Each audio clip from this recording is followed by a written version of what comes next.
This is Atomic Shinobi, and today I'm going to narrate second part of What If Neglected Naruto has an unknown tail beast. If you enjoyed this video, please like, share, and subscribe to this channel. Now wasting no more time, let's start the story. The following weeks passed quickly as Yugo put the recently formed Team 12 through a lot of hardships. By the end of the first week of their second month, they had finished their 35th D-ranked mission. The other Jonin sensei was shocked to learn this fact. Yugo forced her team to finish at least 7 missions every week as opposed to the customary 2 to 5. Finding the daimyo's wife's cat, babysitting, running errands, catching the daimyo's wife's cat, assisting a family with a move after the father had thrown out his back, assisting the elderly women who needed someone to carry their groceries, locating misplaced objects, and pursuing that damn cat were all part of these missions. She rotated them among the 6 topics during their training, which included team tactics, taijutsu, kenjutsu, ninjutsu, genjutsu, and chakra control. They would need to be proficient in all of these techniques, and their practice was starting to mold them into the jack-of-all-trades type of team that Yugo had been planning to create. She wanted her team to be ready for anything that might occur in the future, so she thought it was better to be safe than sorry. Furthermore, Yugo didn't want to spend more time than necessary stuck performing D ranks. Yakumo was struggling with the physical exercises during training because of her slightly weaker body. To the delight of her parents and Yugo's pride, she was starting to get physically stronger with each session, but Yugo made sure to check on her if she felt in danger. When Yakumo's former trainer Kuranai mentioned that she was starting to lose her weak and pale complexion and develop a more vibrant and powerful one, the kunoichi blushed. To see how far they had progressed with their training, the team would frequently get together for a meal on their days off or go to the training grounds for some sparring matches. Yugo was aware that her genin were prepared for their first C-ranked mission because of this. As he gave his assistant the completed report to file later, Minato said, "Congratulations for another mission, well done Team 12. I assume that you want another mission, correct?" Koga tried to remain calm, but the idea of doing more chores made his right eye twitch. Knowing that they would be performing more manual labor in the upcoming hours, Yakumo sighed. Naruto's expression remained blank, but his eyes darkened slightly. When Minato saw the sparkle in Yugo's eyes, she knew right away what kind of mission she was going to request. Koga's lips formed a faint smirk as Yugo said, "We sure are, Hokage sama. I think my cute little genin are ready for their first C-rank mission. We've completed the minimum number of 30 D-ranked missions, and I know that they'll be able to handle it." Yakumo straightened her back and put on a determined face, her eyes wide with excitement. There was a hint of excitement in Naruto's eyes, but his face was still expressionless. Minato was only able to sigh and give in when he saw the genin's excited and determined expressions. He grinned and agreed. Yugo was given a mission scroll by Minato, who proudly remarked, "You're right, Yugo. Your squad has gone above and beyond when completing your missions, so I think you've earned this." Minato turned to the door and yelled at the secretary to let their client in. "It's a simple escort mission, but I think your team will be able to handle it. Elisa.san, could you please let in Tazuna.san?" Before long, the door opened, revealing a man with bespectacles and gray hair. He turned as soon as he got to them and offered his assessment of them. Tazuna gulped from a small bottle of sake and remarked, "I thought I paid to hire a team to escort me. Not 2 boys, a little girl, and a woman.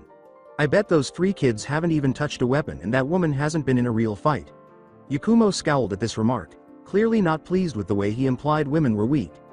Koga and Naruto clenched their hands a little, but they did their best not to react. They wouldn't have to, though, as Yugo appeared before the elderly man with a kunai, prepared to assume his manhood, in the blink of an eye. With a smile that one could assume she picked up from Anko, Yugo declared, "Tazuna-san, insult me or my cute genin again and you will be returning to Wave Country in 2 pieces." Minato spoke with a level voice and instantly narrowed his eyes at Tazuna before the situation could get out of hand. Before he sighed, Minato looked up and said to the older man, "Tazuna.san, I would appreciate it if you don't insult the people that will be escorting you. The ninja before you are more than capable of protecting you. This is one of my best teams and Yugo is one of my top kunoichi, and it just so happens that she is an ex-ANBU member." At that information, Tazuna and Yakumo both looked shocked, while Naruto and Koga simply grinned, having known for a long time because the 3 of them were close. The attention she was receiving caused Yugo to blush a little. She grinned and rubbed the back of her head in embarrassment, saying, "Geez, it's not like I am some sort of superhuman or something. Many other kunoichi have made it to such a position before." The tense atmosphere eventually subsided, and Yugo directed her genin. "All right, my adorable little genin. Tomorrow we'll meet at the main gate to begin our journey to the Land of Waves. According to the mission details, we will be protecting and escorting Tazuna.san as the wave finish a bridge. So, to be safe, make sure you have enough supplies for at least a month. They were all dismissed after her genin nodded in agreement with her instructions. Minato hurriedly called out to Naruto as he left his office, and Naruto turned to face him as he stopped close to the door. Naruto, please be safe out there, okay? Minato expected him to simply nod, so he was taken aback when Naruto said, I will be, thank you. Before leaving the room, Minato gave him a small smile before turning back to his paperwork. With the unexpected conversation she had with the Nine Tails still replaying in her mind, Kushina appeared preoccupied that evening after dinner as she was washing the dishes, and it had taken Minato 3 tries to get her attention. She couldn't help but wonder what was going on with her sons. Rewind: the walk and the fresh air were helping Kushina, but not as much as she would have liked. She didn't know what to do or how to react to what had been happening since Naruto got back. Every time she thought she was making progress with him on getting him to open up, something would come up and make her think that she was even more in the dark about on where she stood in her relationship with her son. The news about this woman Naruto was seen with was just another in a long list of things that were piling up to add to the mountain of questions that surrounded what happened with her son. Would Naruto ever open up to her and the rest of the family? Where had he gotten his summon contract? Who was this strange woman? How did she know Naruto? Would they ever be able to all be a true family again like they had been before all of this? All these questions and more were going through her head as dusk was settling onto the village, and yet she couldn't help but think that this would not be the last time she would hear about something that happened with her son that he was keeping secret from them. As she continued to think about it, she came to the realization that Koga was the only member of the entire family who could honestly claim to know Naruto the best, and even he was unaware of some things based on what she had seen and what she knew. She was deep in thought when she heard a low, deep voice that seemed to come from inside her head, saying, if only you knew the truth about what has been happening to your family and how it is connected to how I was sealed away all those years ago. The voice didn't need to try to sound menacing. It did that for her. The next thing Kushina realized, she was in her mindscape, staring at the nine-tailed fox himself. What are you looking for? Will this excruciating pain in her neck ever go away? She asked, irritated. Nothing really. I just thought I should tell you that what happened all those years ago and what has been happening now aren't just mere coincidences. The fox replied with a grin. The fox began to laugh once more as she said, well duh, it was no coincidence the masked man wanted your power and my husband sealed you into 4 of my kids, case close. The Nine Tails made fun of her and laughed uncontrollably, or at least Kushina hoped he would, saying, you really think that's all that happened? Oh, the irony of it all, that you don't even notice it is even more delicious than the fact that it is right in front of you. You were ejected from me and imprisoned in my children. How are you even speaking to me? Kushina asked the fox, giving him a disdainful glance. I can talk to you because you once housed my being inside your body, also for the fact that a very small amount of my chakra lingers in your body, which is not only making it easier to communicate with you, but it is also how you were able to live through what happened all those years ago. Some of my chakra remains sealed in you through sheer force of will, though only the smallest bit. The Kyuubi stated, still having that cat that ate the canary smile on his face. I think a little thank you is in order. If not for my chakra you would have died that night. What now? Not on your life. You're here to make fun of me by saying that you can bother me whenever you want? Or perhaps you came to warn me that I would perish if this tiny quantity of chakra were taken out of my body? Reminding her of her time as his host, the fox said, you should know me better than that. After all, you were my host for a good long while. And no, the amount of my chakra that lingers in your body is not enough to kill you if it were to be removed, but it would hurt like hell, I assume. When the fox taunted her with its knowledge, Kushina became very agitated and said, if you have a point, please get to it already. Well, since you put it that way, you should know that my chakra was sealed into 5 vessels, not 4, if that gives you any hint, Kushina said with a blinked face. Naruto isn't the only one of your sons hiding something. It's another reason why they are so close, and yet another reason for why Naruto left the way he did. And what are you talking about? Minato sealing your chakra into 4 of my kids kind of makes you sound like your memory is going bad, she shot back, ignoring the fox's expression. Naruto left because he was being ignored by us and almost the whole village due to a genjutsu, but he came back and we are trying to fix things with him, she said. You are only partially correct there. Naruto left for a number of reasons, and I am the only one who can tell you where my chakra was sealed on the night I was sealed. The fox continued. Your sons are hiding more than you know, but don't take my word for it. After all, who would know them better than their mother? Before she could respond, as he faded in the Cheshire Cat fashion, leaving his eyes to fade last, the fox uttered those words. The end of the flashback. Kushina. This was Minato's 3rd call. She blinked as she turned to face her husband, who at last caught her eye. Oh yes, honey, what is it? You've been washing the same dish for more than 4 minutes.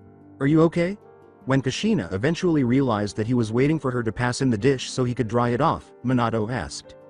Minato simply grinned and accepted the dish from his wife, but Kushina replied, "Oh, sorry, I was lost in though." "I see that, so what do you think?" Minato smiled at his wife and asked. Kushina was quick to respond, "Haha, very funny, Minato. No, I'm not kidding. Tell me what's causing you to lose your mind so much." Now that the dish was dry, Minato put it down and looked at his wife with a worried expression. "It's Naruto," Kushina said as he looked at Minato. "Every time I think we are getting closer to being a normal family again, something comes out of left field and makes me feel like it's next to impossible." "Kushina, Naruto has his secrets, as do we all, but he will open up to us when he is ready. Forcing him isn't going to help, and it will only make things worse if we try to pressure him into telling us," Minato said as Kushina appeared to be getting nervous little. "However, what should we do if he refuses to speak to us?" Kushina inquired. "Being there for him when he needs us is the only thing we can do." As he moved to embrace his wife, Minato said, "The most important thing that we should have been doing from the beginning is to be here when he needs a home and when he needs love, someone to listen, someone to talk to, someone to confide in.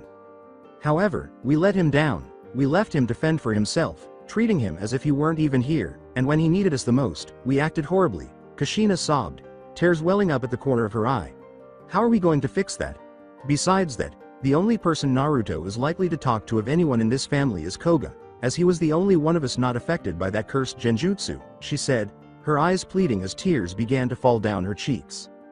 While blotting the tears from Kushina's eyes, Minato said, "We have made sure that Naruto knows that he has a place to return to, even though we may not be able to change what has already happened. Furthermore, he is aware that we have been making a lot of effort to regain his trust." As he stroked Kushina's hair, Minato concluded, "All we can do now is do the best we can and hope that the rest will work itself out in time." Though she chose not to mention her conversation with Kyuubi about Naruto and the possibility that he was not the only one keeping things from them, Kushina couldn't help but think that nothing they could do would be sufficient to help with Naruto's situation. If things get any worse, she wasn't sure how her family would survive. The following day, Team 12 had gathered at the main gate, with Yakumo humming a little song with her eyes closed and an excited smile on her face, while Naruto and Koga gazed out through the gate at the forest, their expressions matching each other's in anticipation and excitement. After a few minutes, Tazuna arrived, followed by Yugo, who couldn't help but smile after seeing her Genin's expressions. "Well, it appears that all three of you are eager to embark on this mission. So let's get started." As she gave her orders, she received a unanimous "hi" as they made their way to the land of waves from her Genin. After a few hours of travel, Yugo saw that Tazuna appeared more tense than an escort client should be, almost as if he was marked for death. Then, she narrowed her eyes and said, "A puddle that hasn't rained around here in the last few days definitely has to be genjutsu. But maybe this'll be a good test to see how they handle a situation under pressure. If things start to turn, I'll step in." After deciding to let her team handle matters, Yugo walked on the puddle while chains wrapped around her and tore her to pieces, much to the horror of both Tazuna and her Genin. The chains retracted as two cloaked figures emerged from the puddle and prepared to charge at the group, their claw-like gauntlets raised to strike. "One down," one of the cloaked figures said as they approached the group, and Yakumo froze, thinking that her sensei was one of the best in the village and that if she had been taken down that easily, what good would she be against these two? She swallowed her fear and avoided one of the cloaked figures as he lunged at her with his gauntlet, allowing Yakumo to kick him away while firing her senbon launcher at him, which hit him as the projectiles struck his shoulder. While Koga and Yakumo were preoccupied with one of the cloaked figures, the other one charged at Naruto and Tazuna. As the other attacker approached, Tazuna could only watch in amazement as the blonde-headed child actually stopped his attacker. Tazuna was terrified because he had just witnessed an ex-Enbu member being torn to pieces as if it were nothing, and now he was going to witness the deaths of two children before he passed away. The two who had teamed up were able to repel one of the attackers, but the blonde wasn't going to repel the other one alone. Maizu was astounded by what had just transpired. A child had stopped his attack with a single comma. A comma against his gauntlet shouldn't have been a match, but somehow this child was holding him at bay. He jumped back, ready to strike again, and as Maizu lunged at him, Naruto flashed a set of hand signs called Fire Style Dragon Flame Jutsu, as the fire poured from his mouth and raced for the target, engulfing him in flames, only for a burnt log to fall to the ground, smoking and charred. Based on his opponent's surprise, Naruto did not anticipate that this would happen. As he swung and connected his elbow to the left side of Mizu's body, he thought, oh well. A sickening snap reverberated across the road as Mizu collapsed to the ground, clutching the side of his body in excruciating pain and gasping for air. Naruto continued his attack, turning around and striking the back of Mizu's head, his opponent's head hitting the ground with a dull thud. His older brother hit the ground, holding his side, and Gozu couldn't believe his eyes. He didn't think a child could be able to handle, much less beat, his brother, but his distraction cost him in the form of a kick that connected to his stomach, causing him to gasp for air. When he opened his eyes, he was lost in a dense mist that seemed impossible to see through. When Naruto had finished dealing with his opponent, Yakumo had completed the signs to her jutsu as Koga had managed to land a kick to Gozu's midsection. Yakumo whispered, "Phantom Mist Jutsu," while staring directly at Gozu. Observing her opponent's confused expression as he appeared to be unsure of where he or anyone else was, Yakumo knew that her jutsu had been successful because, just as he was about to strike again, he noticed his opponent's confusion and knew that Yakumo's jutsu had worked. He changed his intended strike position, tightened his grip on his wakizashi, and smashed the hilt into the back of the man's neck, causing the attacker to collapse in a crumpled heap. As she dropped from her observation point in the tree she had been hiding in, she clapped her hands as her 3 students and client looked to her. Yugo was shocked to see how effectively and brutally the 3 of them had taken down their opponents, especially Naruto, who had taken one on by himself. It would be an understatement to say that she was shocked that her team had not only managed to hold off enemy ninja, but also managed to hold their own against 2 opponents with a Chunin-ranked opponent. Yugo looked at him with a smile on her face and said, "Well done you 3, well done. Now do you believe that my genin can keep you safe in the big, bad world, Tazuna-san?" "What?" the 4 of them asked, 2 of them laughing and the other 2 incredulous. She asked, glancing at them as if her survival were unimportant. Yakumo stammered, "Why? You died, we saw you get ripped to pieces," and she stopped as the 2 brothers didn't appear surprised before it finally dawned on her what had happened, and she looked back to see a pile of shredded wood where her sensei had once stood. Yakumo stated, "It was a substitution." The 2 brothers couldn't help but smile at her response to the circumstance. "Yes, it was. I apologize, but I wanted to observe how the 3 of you handled a real argument, and I was prepared to intervene if necessary," Yugo replied, grinning at the group's response. "It was a test, then?" Yugo looked at Naruto, her smile shifting from one of pride to one of sincerity as he asked. As she surveyed the 2 Rouge ninja who had attacked them, Yugo said, "Yes Ododo, it was a test, sorry, but I needed to know how you 3 would do one on your own, and you all did wonderfully." As she took the 2 bodies of the 2 ninja who had attacked them away into the forest for a nice long chat after they both woke up, she said, "Now if you will excuse me, I need to have a talk with these 2. As the 3 genin watched over their charge, they kept an eye out for any and all treats, and as they did, Tazuna seemed to relax just a little bit. As they waited for the Jonin to return, they all wondered what she was doing, but they also all thought that they didn't want to know. Deeper into the forest, she said that Jonin was taking her time because she had woken the Rouge ninja and was squeezing them for every bit of information she could get. As she finished with one of them, she smiled and whispered into his ear, "This all can be over quickly or we can keep going for the rest of the night." He looked at her with a mixture of fear, hate, resignation, and what she believed to be despair in his eyes. Yugo smiled sweetly before continuing, "The choice is yours." With a tone of defiance, Gozu sneered at her as she said this, replying, "Do your best, you're going to kill me anyway once we're done, so get on with it, you might as well kill me, you're wasting your time." It took a while for Yugo to return because she had been thorough in her interrogation of the Demon Brothers of the Mist, but when she did, she marched straight for their Clint with a hint of anger in her eyes. "My worst, oh sweet thing," she said in a seductive voice as she paused, her smile turning into something that she could only have learned from Anko. "I can assure you that only the best is yet to come. Look here, Tazuna-san. I am aware that this is unquestionably more serious than a C-rank escort mission. As we are only meant to protect you from bandits, could you please explain why the Demon Brothers of the Mist attacked us?" Yugo asked, her eyes glimmering with fear and rage at the man's foolishness in endangering her genin. Almost instantly, Tazuna knelt down and pleaded with her for forgiveness and assistance, explaining the situation in the Land of Waves, how a crime lord named Gato had taken over and was now using an iron fist to control the people of the wave, and that the most they could do with the money they had been given from the few villagers who had extra to spare was a C-rank mission. As he finished, he again begged them to help him, promising to reimburse them when the wave was back on its feet. Upon hearing the sob story, Yugo felt sympathy for the man in his village, but she also knew what was expected of her. According to code, she was to abandon the mission, report Tazuna to Minato, and have his name blacklisted for fabricating a mission and lying about the details. Deciding that she couldn't make this decision alone, and that it was her genin's first time outside of the village, she asked them. Well, everyone heard what he had to say. What are your thoughts? Remember, it's okay to not continue. It's a dangerous mission and one that is higher than the rank you guys are cleared for. Yugo asked in a tone that Naruto knew was unusually gentle, the same tone she had used with him whenever he had run away and she had caught him. She didn't immediately receive a response, and she didn't place the blame on the three, who had heard that Gato kidnapped women and girls and forced them into the entertainment industry. Eventually, she received a response from one of the team, but it wasn't what she or anyone else was expecting from him. Knowing that Yugo would hold him accountable for it after they returned home, Naruto said to her, "Wanchan, Sensei. We are going on this mission. Tazuna-san will finish that bridge after we accompany him to Wave. We will then track down Gato's thugs and hold them accountable. At last, we will track down and murder Gato himself." Near the end, Naruto's voice was raised as his eyes burned with such rage that even Koga was a little shaken by it. However, it came and went quickly, leaving Naruto's face calm again, though they could tell how he felt from the little scowl that was now on his face. Although initially shaken by his response, Yakumo steadied and found her resolve agreeing with her teammate, though not about the killing part entirely.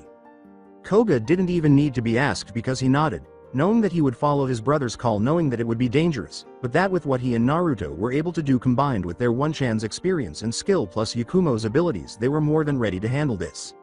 Seeing the now determined faces of her genin, she could only smile at them for wanting to help Tazuna, though she was a little afraid of Naruto's declaration. Most importantly, though, she was afraid that her genin had just taken on more than they could handle and that it would be their demise.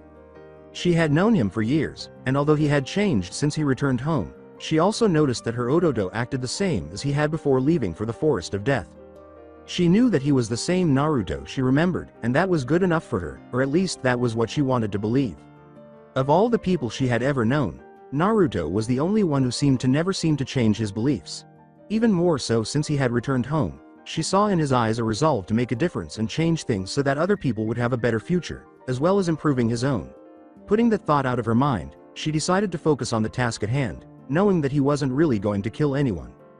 Tazuna could only bow his head low and mutter, "Thank you," over and over again, with tears running down his cheeks, as the team came to an agreement to help him and his people. Following their vote, the group resumed their journey towards Wave Country. After several more hours of travel, they eventually arrived at a checkpoint where a friend of Tazuna lent them his boat.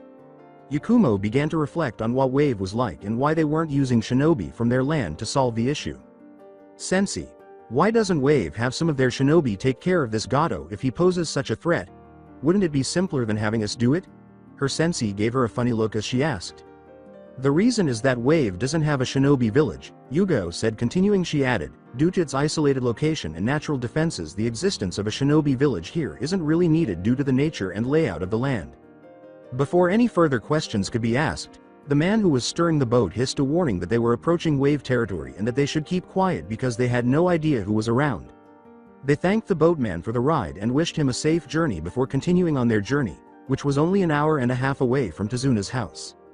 A second chakra signature flared off to the right a ways, and Naruto didn't hesitate to throw a kunai at the bush where the signature had appeared, but it vanished before the kunai hit its mark. On K, a small white rabbit scurried out of said bushes in panic.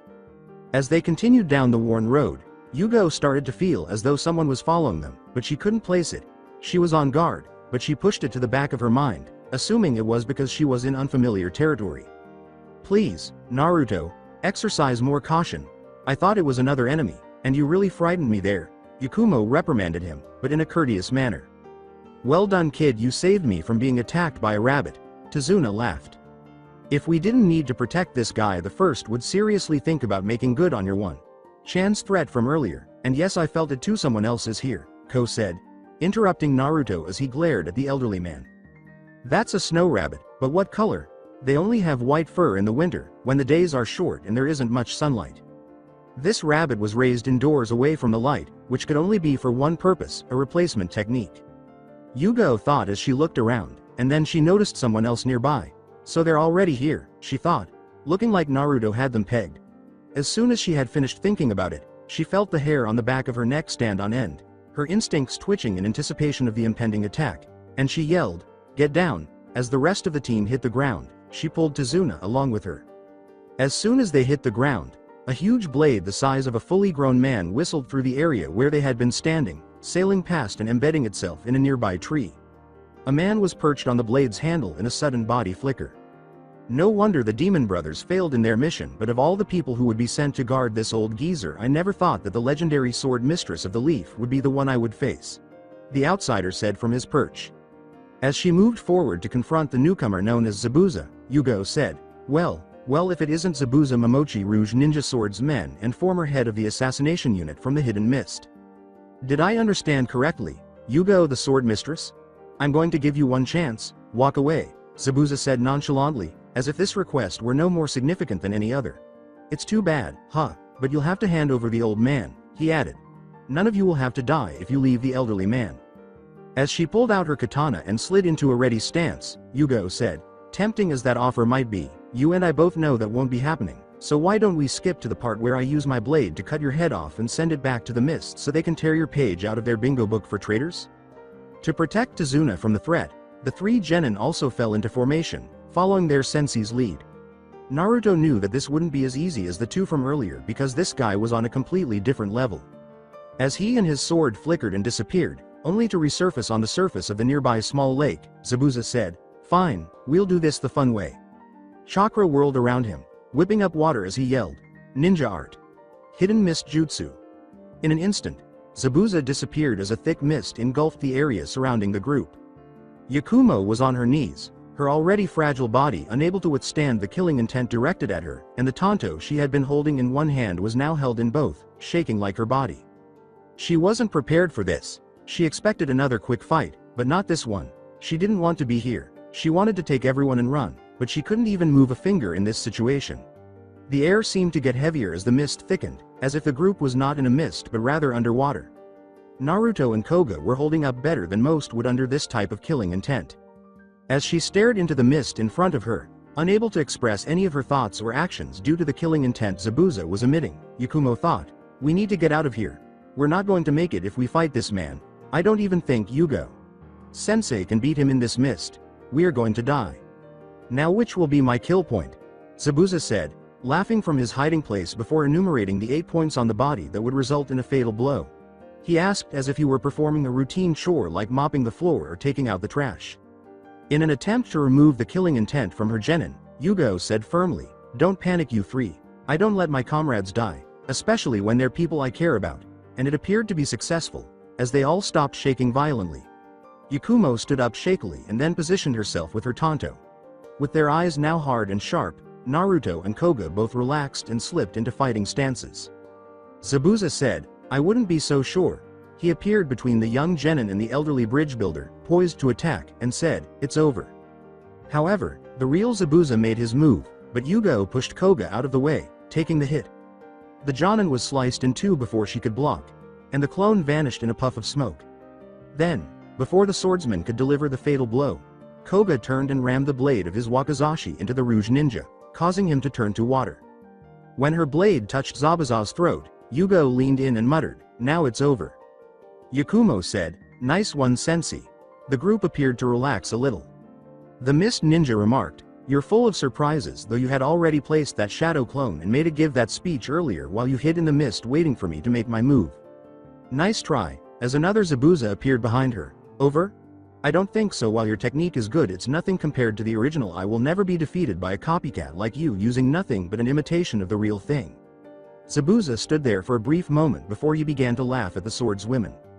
The clone she was preparing to kill with her sword splattered to the ground as Zabuza struck, but she managed to avoid the blow as the blade of the Rouge swordsman swung past and tore a line in the dirt.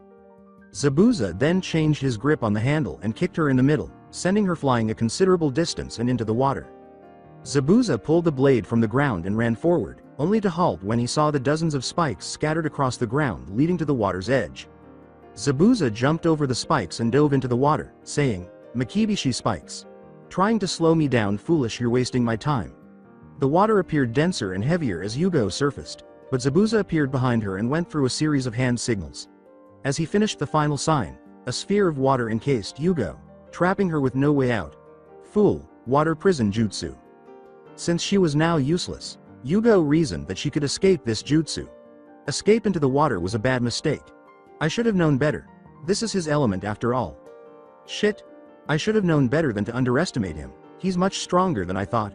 Yugo thought angrily that her overconfidence would not only cost her life, but also Tazuna's and, worst of all, her genin's lives. Using a single hand, Zabuza created a water clone to perform the sign for the jutsu. This prison may be made of water, but it's harder than steel hard to fight when you can't move, he said, turning his attention to her genin. So much for the great Yugo, I will finish you later, but it looks like your little friends will have to be dealt with, water clone jutsu. After witnessing their sensei being caught as if it were insignificant, the three genin stood in a state of shock, realizing that they were now the next thing on his to-do list. You think you can call yourselves ninja because you wear a headband? When your life has hangs in the balance so many times that you no longer even notice it, then you may be called a ninja. When your skills earn you a slot in my bingo book, then you may have earned the title of ninja, but to call kids like you ninja is a joke.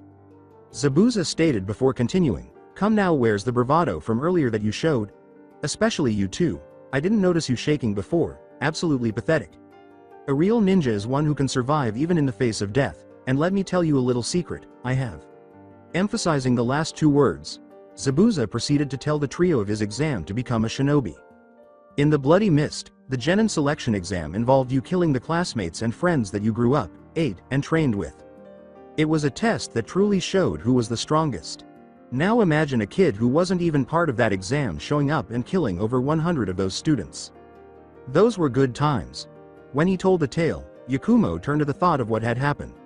Koga appeared to be doing better, but not by much, as he needed to concentrate to control his body, whereas Naruto appeared to be surviving the best, as evidenced by the slight shake in his hand. When he was done, the clone Zabuza had made earlier disappeared into the mist and then reappeared in front of Naruto, shocking everyone by kicking him in the head and removing his headband. As he approached the group, his clone began to say, "Kid, like you are way in over your heads." Zabuza stepped on the headband Naruto had been wearing a moment before and said, "You're just a bunch of immature, weak, scared, little brats who are already dead and just don't know it yet." As she was about to witness the deaths of not only her genin but also the two boys she saw as her ototo, Yugo screamed hysterically, "Run! You guys can't win, just take Tazuna. San, run and save yourselves. He can't move while he's holding me here and his clones can't move too far from the original." Yakumo and Tazuna saw their lives flash before their eyes as the clones slowly drew closer. Tazuna recalled his family, the wave, their joy, and all of their expectations that he would finish the bridge. Yakumo recalled how her parents had smiled at her and how she had defeated Ito with Kushina and Minato's assistance. The moments she trained and spent with Kurenai. After seeing her team and all of their missions and training sessions together, she was greeted by a familiar blonde head with a charming smile on her face instead of a blank one. She also felt a little guilty because she knew she wouldn't be able to fulfill her pledge to be his friend for very long. Koga's thoughts were racing, trying to figure out how to get out of this mess. However, he could only imagine them escaping this mess alive if they were able to free their sensei. But they needed to have a plan and act quickly. It wasn't like they could just rush up and break the jutsu holding her.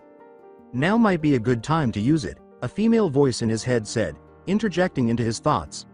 The thought alone sent a shiver down Koga's spine. Otherwise, the three of you, you're one. Chan, Tazuna.san. And my brother inside your brother and me are going to end up dead. She paused to allow the point to sink in before continuing. Oh, and if my brother and I die, you can bet my father will find a way to kill the both of you in the afterlife. He shot back in his mind, you really aren't helping right now. But even Zabuza was taken aback by what transpired next. A thud sounded, and then his water clone splashed to the ground, revealing Naruto standing in front of them with a frown on his face and his eyes narrowed in rage. Facing the renegade ninja. Before standing up and tying his headband back in place, Naruto knelt down to get it and put away the kunai he was holding. When he pulled out his dual kamas, a viridian green chakra covered his entire body like a cloak, and tails emerged from the chakra as he slowly opened his eyes. That hurt, but I guess I'm going to have to go all out, huh? He said, his frown gradually turning into a smirk. I was hoping to save this for the Chunin exams, but it looks like I have no choice. His hair appeared to grow a little longer and more unkempt as his canines became more noticeable, and his once navy blue eyes turned yellow, with round pupils that now resembled a wolf's. The chakra blades in the Kama's hands, which were now visible in the same viridian hue as the cloak, were so strongly energized by this new chakra that they appeared to be glowing fangs. When Yugo looked at the boy she believed to be one of her ototos, he stood there with a look that could only be described as feral. Her mind immediately went to the idea that this was the power of the 9 tails sealed inside him and his siblings, but it felt different from how she remembered the fox's chakra feeling when it attacked the village all those years ago, as if something had changed. Compared to the boy she knew, the Naruto who was standing across from her appeared to be an entirely different person. Both Tazuna and Yakumo just stared in complete shock, their jaws needing to be lifted off the ground. On the other hand, Koga and his tenant couldn't help but laugh on the inside as he grinned on the outside, fully aware of what the cloak could accomplish. However, he did notice that his cloak was a different color than his brother's, and Naruto's small smirk gradually transformed into a predatory smile as he said a few words that unnerved Zabuza a little. "My name is Naruto Uzumaki, Wolf's Blood Namikaze. Stick that in your bingo book," he said, sounding like a snarl. "I'm a little different from your run-of-the-mill immature brat," he said. The interdictor time for the epic fight music soundtrack is 1:35 on track. When Zabuza produced 6 water clones and attacked Naruto, the last-minute standoff ended. At this point, the young blonde hurried the clones with such speed that Zabuza became anxious, his mind racing with the new information, and a drop of perspiration trickled down the side of his face. This child is the son of the yellow flash of the hidden leaf. The speed at which the child was moving confirmed his theory. Naruto's blows were clean, swift, and required little effort. Zabuza was not merely taken aback, he was completely taken aback. It shouldn't be possible that a boy at least half his age was wielding the dual kamas with such speed, skill, and grace while also projecting a sense of savagery. However, at the same time, a feeling that Zabuza had long since dismissed started to come back to him after nearly 10 years. For the first time in a long time, he was genuinely thrilled about the possibility of engaging in blade combat. He was startled out of his reverie when Naruto had defeated the last of his clones and was sprinting in his direction, the water being split by the dual kamas following him. They were followed by ripples from the powerful chakra emanating from the blades and the wielder. After taking his hand out of the water prison, Zabuza whispered, "Huh, looks like I might get to have some fun after all." He then snatched up his executioner's blade and charged Naruto. As the jutsu subsided, Yugo was left to fall back into the water, allowing her to take deep breaths of valuable air. Naruto mentally exhaled when he saw Zabuza free his sensei. One issue had been resolved, and the other was directly aimed at him. With a loud clang and a shower of sparks as steel met steel, he tightened his hold on his kamas and swung to face Zabuza's blade. Naruto shifted his wrist slightly, grunting at the overwhelming force the larger man was exerting on him. When their weapons collided, the angle of the twin blades managed to throw Zabuza slightly off balance. In an effort to at least lower Zabuza's defenses and locate a gap, Naruto sidestepped, spun to the left, and slashed. He had to confess, smirking beneath his bandages, that if he had been using a standard sword, the blade would have broken by now and he would be lying on the ground headless. Fortunately for him, or unfortunately for the brat, depending on your point of view, he had the executioner's blade. He gripped his sword tighter, preparing for the impending assault. Because his arms were a little weak from the power the young ninja was using, Zabuza took the full force of Naruto's savage-like swing. The power of another swordsman of the mist's monstrous swings, however, was far greater. And he was aware that if he survived and Kisame ever learned, he would never hear the end of it if he was destroyed by this degree of power. Naruto's eyes widened. At the very least, he thought Zabuza would back off or something. But he wasn't expecting him to dismiss his swing as insignificant, especially since he was utilizing the chakra cloak that Ko had granted him. Zabuza took advantage of the brief distraction by kicking him in the stomach, causing Naruto to stagger back a few feet before he had to roll sideways to avoid Zabuza's overhead swing. Righting himself, Naruto charged at Zabuza once more, this time utilizing his speed instead of his strength. By avoiding the swing at his knees with a perfectly timed leap, he was able to twist in midair and land a shallow cut along Zabuza's shoulder. His opinion of the kids jumped when he winced at the cut because, even though it was only a small cut, very few of them had ever tagged him in a fight. Naruto smirked as he saw his sensei sprinting in their direction, her hands a blur as she prepared a jutsu to offer support. As Zabuza prepared for the impending battle, she saw 13 water clones form a hand sign and make their way to Yugo. Naruto grinned as he spoke, glancing at the more experienced ninja. "Trying to keep little old me all to yourself, I am touched." As he prepared for round 2, Zabuza said, Tisk, don't flatter yourself, it is unbecoming. Naruto grinned and prepared to fight again, adding, I just don't want any interruptions in our duel. The young shinobi surprised him by saying, I couldn't have put it better myself. This child was once again not what he had anticipated. Naruto gestured to his team and then back to himself, saying, enough stalling, let's get on with it, just you and me. When you mess with one wolf, you have to deal with the whole pack. You messed with my pack, so now you have to deal with me. Kid, you really are something else. Are you insane or just plain suicidal brat? You're openly challenging one of the strongest 7 ninja swordsmen of the mist. Even with your sensei, you two wouldn't be able to best me.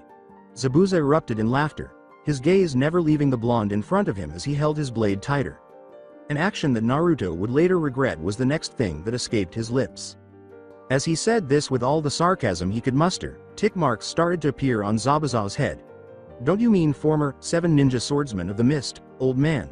From what I've seen, you've lost your edge as a swordsman. Guess laying around doing nothing but killing weaklings and common thugs for a few years will do that to you. With anger in his eyes, Zabuza rushed at Naruto and yelled, oh, you're fucking dead, brat. And for the record, I'm not that old, I'm only 26. As he made a mental note, Naruto winced as his plan to enrage the Rouge swordsman likely worked too well. He brought his kamas up to block Zabuza's blow as a shower of sparks rained down on him, and his arms gave way under the force of Zabuza's swing. Note to self. Avoid making remarks about an old master swordsman's age during a duel to avoid upsetting them. Ko interrupted, but Naruto gave the wolf a mental glare. I would have told you that it was a bad idea, but seeing as that wouldn't have stopped you, I kept my mouth shut. The rest of the team worked to destroy the water clones Zabuza had summoned while Naruto and Zabuza engaged in a duel. When Yugo's focus was diverted to the approaching clones, she saw Koga dash out onto the water, weaving signs before yelling, lightning style, lightning hound. His palm was filled with lightning chakra, but it then leapt out and transformed into a large, feral beast that charged directly at the group of clones, taking down 3 of them before it was cut down. Yakumo was once more astounded to learn that his brother was also proficient in water walking. How powerful were these two? Another thought suddenly occurred to her. Was she preventing them from moving forward? Lightning style. Lightning needles as dozens of senbon made of electricity formed in front of her before they shot out at the clones who were just seconds. She cried as soon as that thought crossed her mind. 3 of the clones broke off and headed for her, and she knew she had to move quickly while weaving hand signs. The clones were shredded by the lightning as the electric projectiles hit their mark at high speed because she knew from their training sessions that water nature was weak to lightning nature, which is why the jutsu was much more effective in this situation. Yugo battled through the group of clones, taking out 6 of them before the final one was about to hit Koga Wakazashi's blade, which protruded from his chest as the clones splashed to the ground. The battle between Naruto and Zabuza ensued, with sparks flying every time their blades collided. Zabuza slashed out diagonally, and Naruto misjudged the timing of his dodge, allowing him to land a clean cut on his shoulder. The fight continued for several minutes, with Naruto angling and pushing his kamas off against the executioner's blade, and managed to land a cut on Zabuza's cheek. Zabuza hasn't used this move since he was a member of the Mist Ninja Force, but he used the distance and the slight break to his advantage, twisting his sword to hold it in a reverse grip perpendicular to his body behind him. He tensed before uttering, 7 swords art, decapitating fang. His eyes widened as he saw the aftermath of Zabuza's attack. A scar in the water that was at least 7.9 feet long, a foot wide, and 2 feet deep. Naruto hardly noticed him move as Zabuza appeared behind him, sending him flying from the monstrous power of his attack.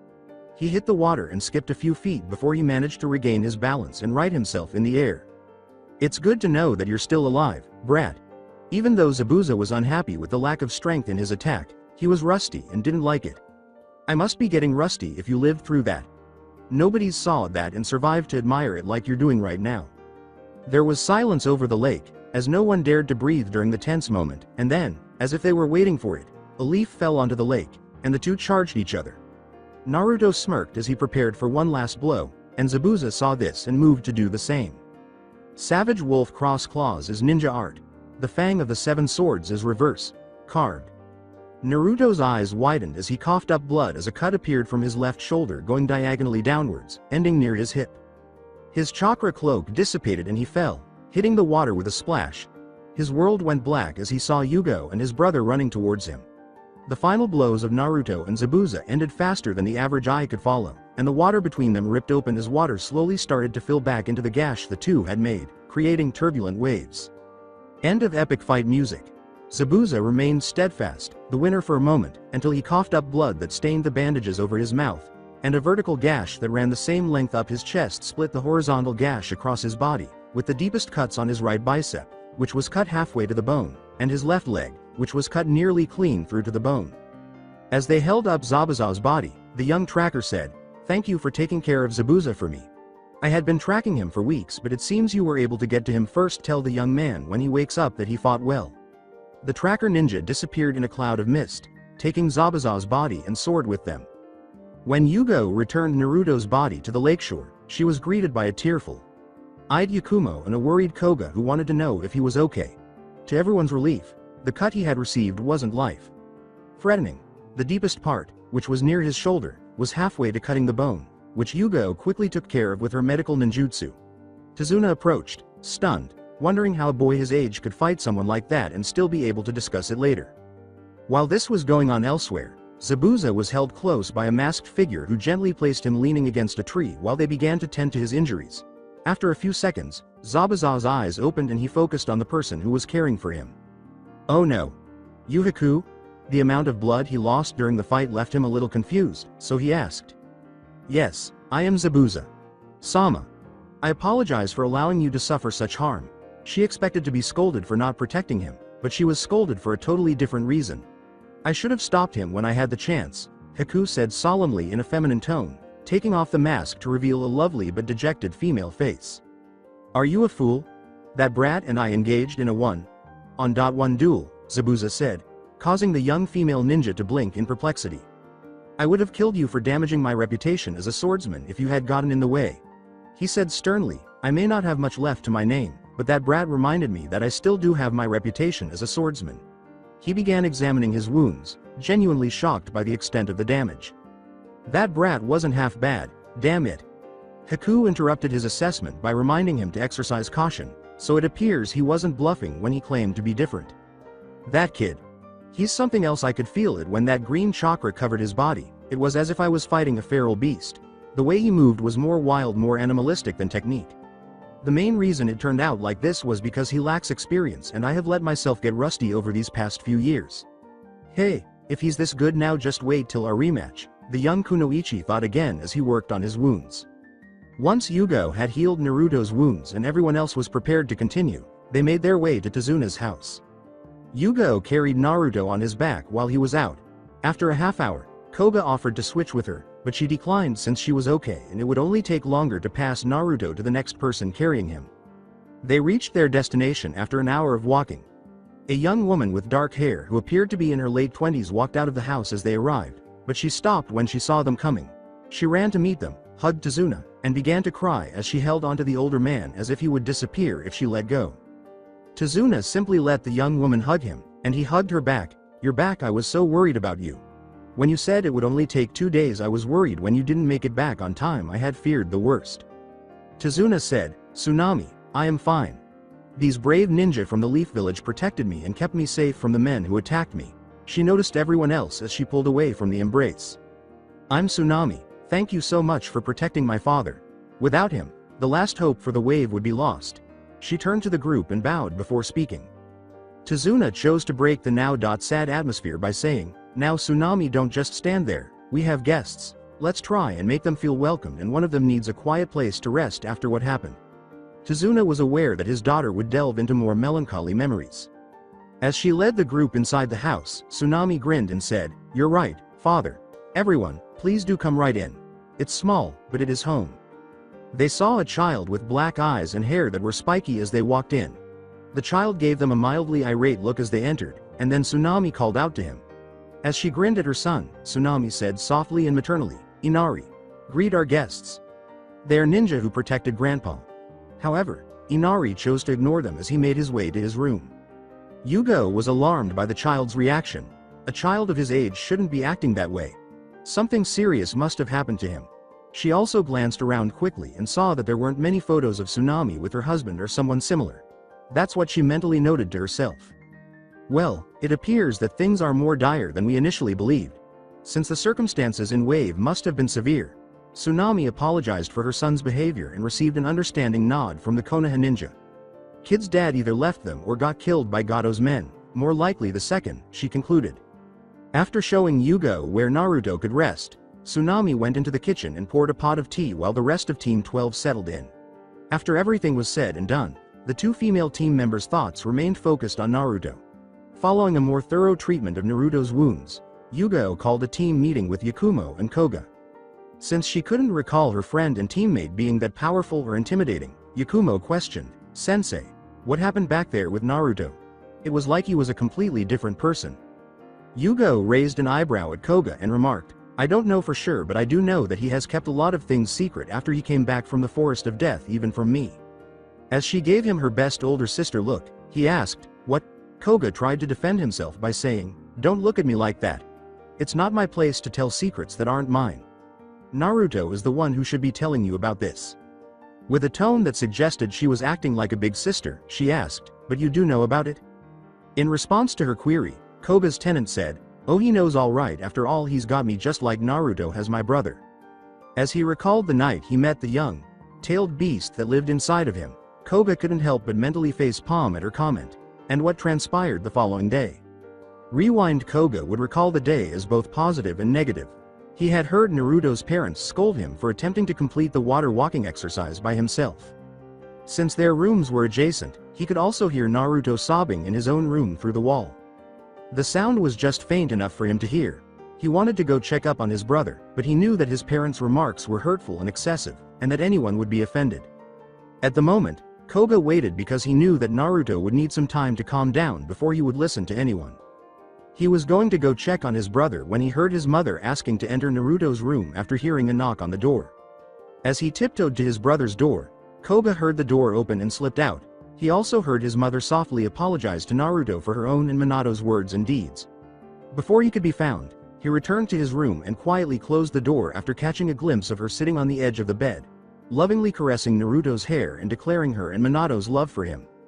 Upon returning to his room, Koga realized he needed to take action to prevent Naruto from believing their parents detested him.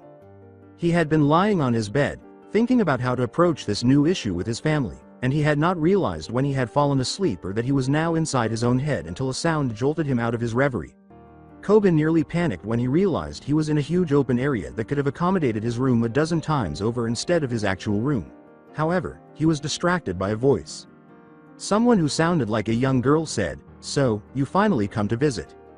Koga was surprised to see a small black and white fox when he turned to see who had spoken to him. Its coloring was as close to that of a marble fox as he could tell. He had only ever seen them in books and the like. But something about this one's coloring was strange. It had white paws and white-tipped tails, but its main body was black with white streaking down it in a pattern, and there was a white crescent moon-shaped mark in the middle of her forehead.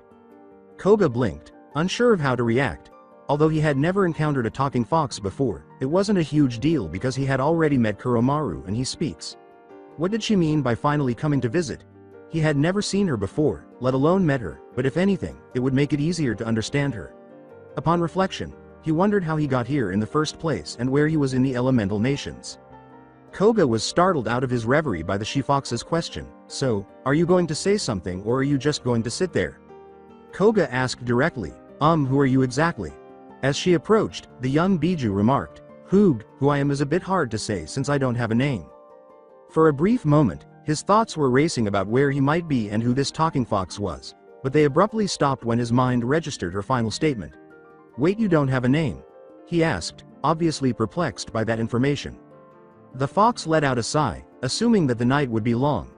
Koga was finally able to resolve the situation after he explained who she was, how she got here, and that she was inside the seal on his body. In addition, she put some pieces in place that caused the she-fox to reconsider her earlier belief that she would be here all night.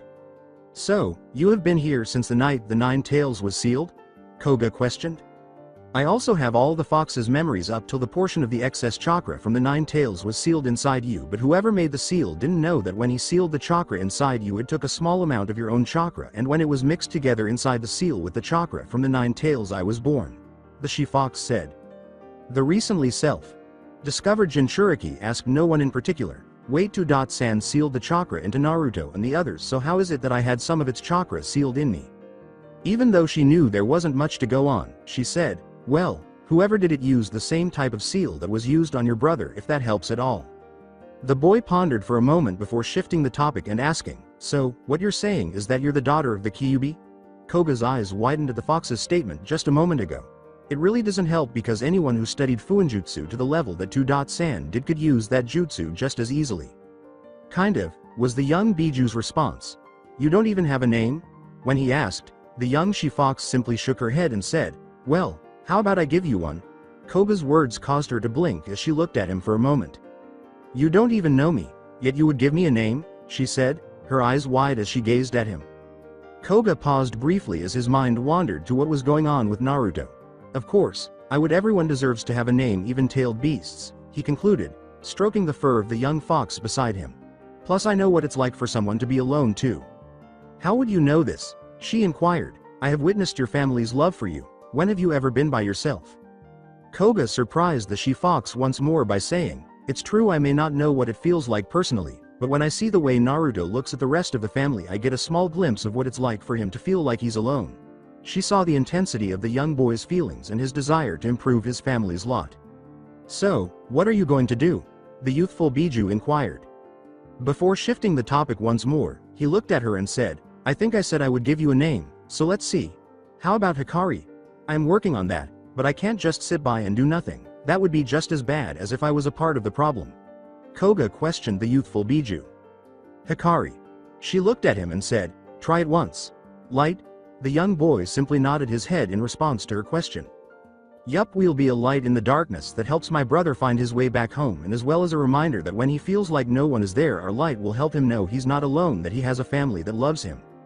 At that thought, the recently christened Hikari grinned and responded with a heartfelt, thank you. The end of the flashback, knowing exactly what it was because he had trained to use it himself, though the color was different from both Naruto's and the Kyuubi's, Koga said, yes I know what it was, or I should say what it is, but I don't think I should be talking about stuff that could be considered a S-class secret. Yugo blinked, thinking that it was big because he thought that it would rank that high on the scale of classified intelligence. She knew that breaking a secret of that level was punishable by death in the worst case, which meant that it was something that only certain people knew about and that they only discussed it in certain places. If that were the case, she would be meeting with the Hokage in private to discuss this in detail. For now, she would have to wait for Naruto to wake up so that she and the rest of the team could do so.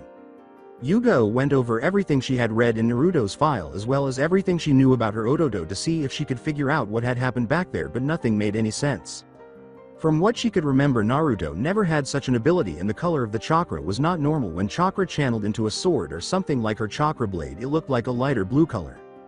However, the green chakra that Naruto had used was something strange to her. It reminded her of when she had seen Kushina use the Nine Tails chakra that was sealed inside her, but the color of the chakra was red, not green, and the feeling that seemed to emanate from the boy was not the same either. She knew it was somehow related to the Nine Tails chakra that he had, but she couldn't figure out how. Maybe this is something he picked up while he was in the Forest of Death? She questioned in her mind, but that didn't seem to track with the fact that Koga knew about it, and that it was similar to what she had seen her sensei use. Plus, the number tails, if it was the Nine Tails chakra, then why didn't it have the same color as before? After her mind came up with about a dozen questions and no answers, she decided to wait till Naruto woke up and could shed some light on the subject. It was just after 1 in the afternoon when Naruto finally woke up, and Tsunami checked in with him after he had been out for roughly 3 hours. As she assisted him in sitting up, Tsunami grinned and remarked, well, it appears that someone has finally made the decision to return to the land of the living. Yugo didn't think Naruto would just open up and tell them everything they wanted to know, especially after what Koga had said about what had happened, but one could always hope. After a minute or two, the rest of his team and Tazuna entered the room to check on him and to see if he was doing well. Some of them also tried to get answers to their questions. Upon seeing Naruto, Tazuna grinned and said, well, good to see that you're up. Yakumo embraced Naruto and said, please don't do that to us, Naruto. I was worried that you weren't going to make it back there after the fight. Naruto, who was still not very good at making physical contact with many people, recoiled slightly, which made Yakumo retreat. Oh, I didn't hurt you, did I? She inquired. Yakumo grinned as her fears were allayed when Yugo interrupted Naruto before he could respond, saying, Don't worry, he is fine. I took care of all the major stuff back at the battle site and went back over him when we got here just to make sure he wasn't in danger and to make sure I didn't miss anything. He might still have some chakra exhaustion, but that is to be expected. Now that we've had our moment of happiness, would you mind discussing what transpired back there? In the hopes that her Ototo would at least be open to disclosing a little bit of what he was concealing, Yugo asked. I don't know if I should talk about it without permission from Hokage Sama. Naruto was unsure of how to approach the topic, but he also knew that his Chan wouldn't be satisfied with a simple, "It was nothing," or "It was a trick I picked up in the Forest of Death." Ultimately, he decided on a partial truth, but he would need more privacy because it was a fairly big secret. After giving it some thought, she asked if Tazuna and Tsunami would allow them some privacy to discuss the matter, and the father and daughter agreed, leaving the room.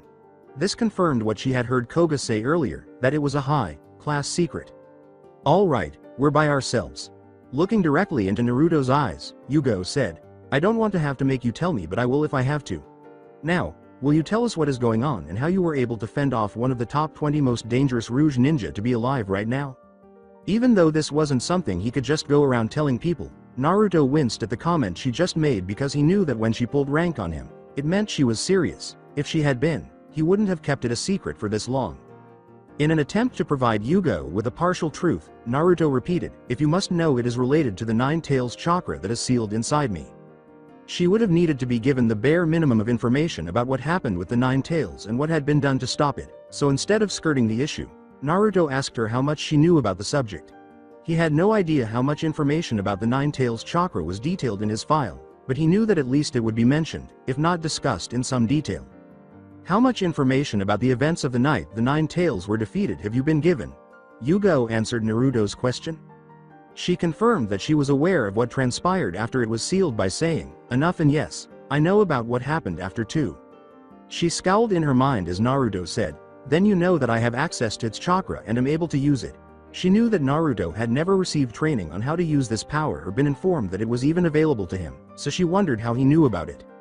At this point in the conversation, Yakumo was confused about what Naruto meant when he said that he had access to the chakra of the Nine Tails and how the fourth Hokage, who was Naruto's father, could have defeated the fox monster. She asked what everyone was talking about, but Yugo told her that she was not allowed to discuss it with anyone outside of the team and those Naruto told her knew. After the warning, she told Yakumo everything she knew about what had happened and the truth about what had happened to the Nine Tails, which shocked her as she looked at Naruto, who simply nodded. Yugo, however, couldn't help but feel that something wasn't right. Based on what she knew, Naruto's parents had never discussed the matter with him, and she was certain that they had never taught him to use it, or anything at all, for that matter. Yugo was still upset about that, but after learning about Genjutsu, she began to relax with them, if only slightly. Suddenly, a thought came to her. Why wasn't I, or, for that matter, any of the people Naruto was close with affected by the Genjutsu? If it was used on the village, then why weren't we affected? She asked herself, but she had no real way to respond, so she pushed the thought aside and returned her attention to the present. You trust me, right? Naruto asked, glancing at her. Yugo felt as though he had slapped her with this question. She wanted to trust him, of course, but they needed answers, so she answered. As Naruto turned away, she said, you know I want to trust you, Ototo, and I do. So I am asking you to trust us with the truth. The truth is a little more complicated than what you think it is. All I can tell you is that it has to do with the Nine Tails, Naruto said, pausing briefly as he was a little unsure before continuing. This is something I haven't shared with anyone, not my family, not even the people I trust the most in the village, and for good reason. Yugo knew that this statement meant a lot if Naruto had kept it a secret all this time and never told anyone. Why not, really? Yakumo inquired, perplexed as to why Naruto would keep this secret from others. Naruto looked at the rest of his team and cited the wolves when he said, once a secret is known, it can never be unknown, and you can never go back to the way things were before.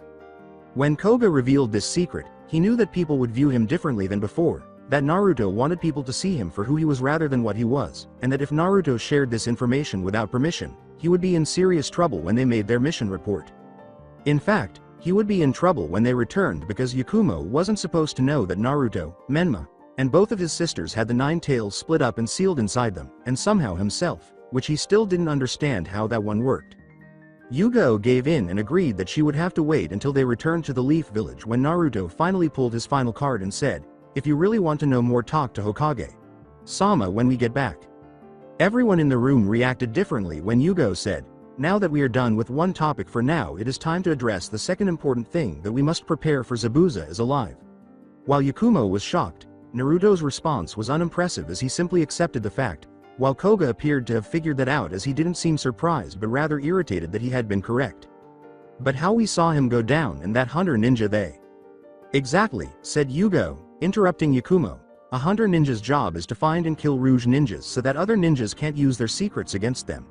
In other words, the hunter would have begun disposing of the body on the spot if they had actually been there to kill Zabuza. Yugo nodded in agreement as Koga said, instead, they took the body away, which goes against how they operate. This in and of itself is a glaring clue that states we have not seen the last of Zabuza or his accomplice. She said as she looked at her 3 genin, which means that we have about 2 weeks to train while Zabuza tries to recover from his injuries. During this time we will take shifts watching Tazuna while he works on the bridge before we face them again.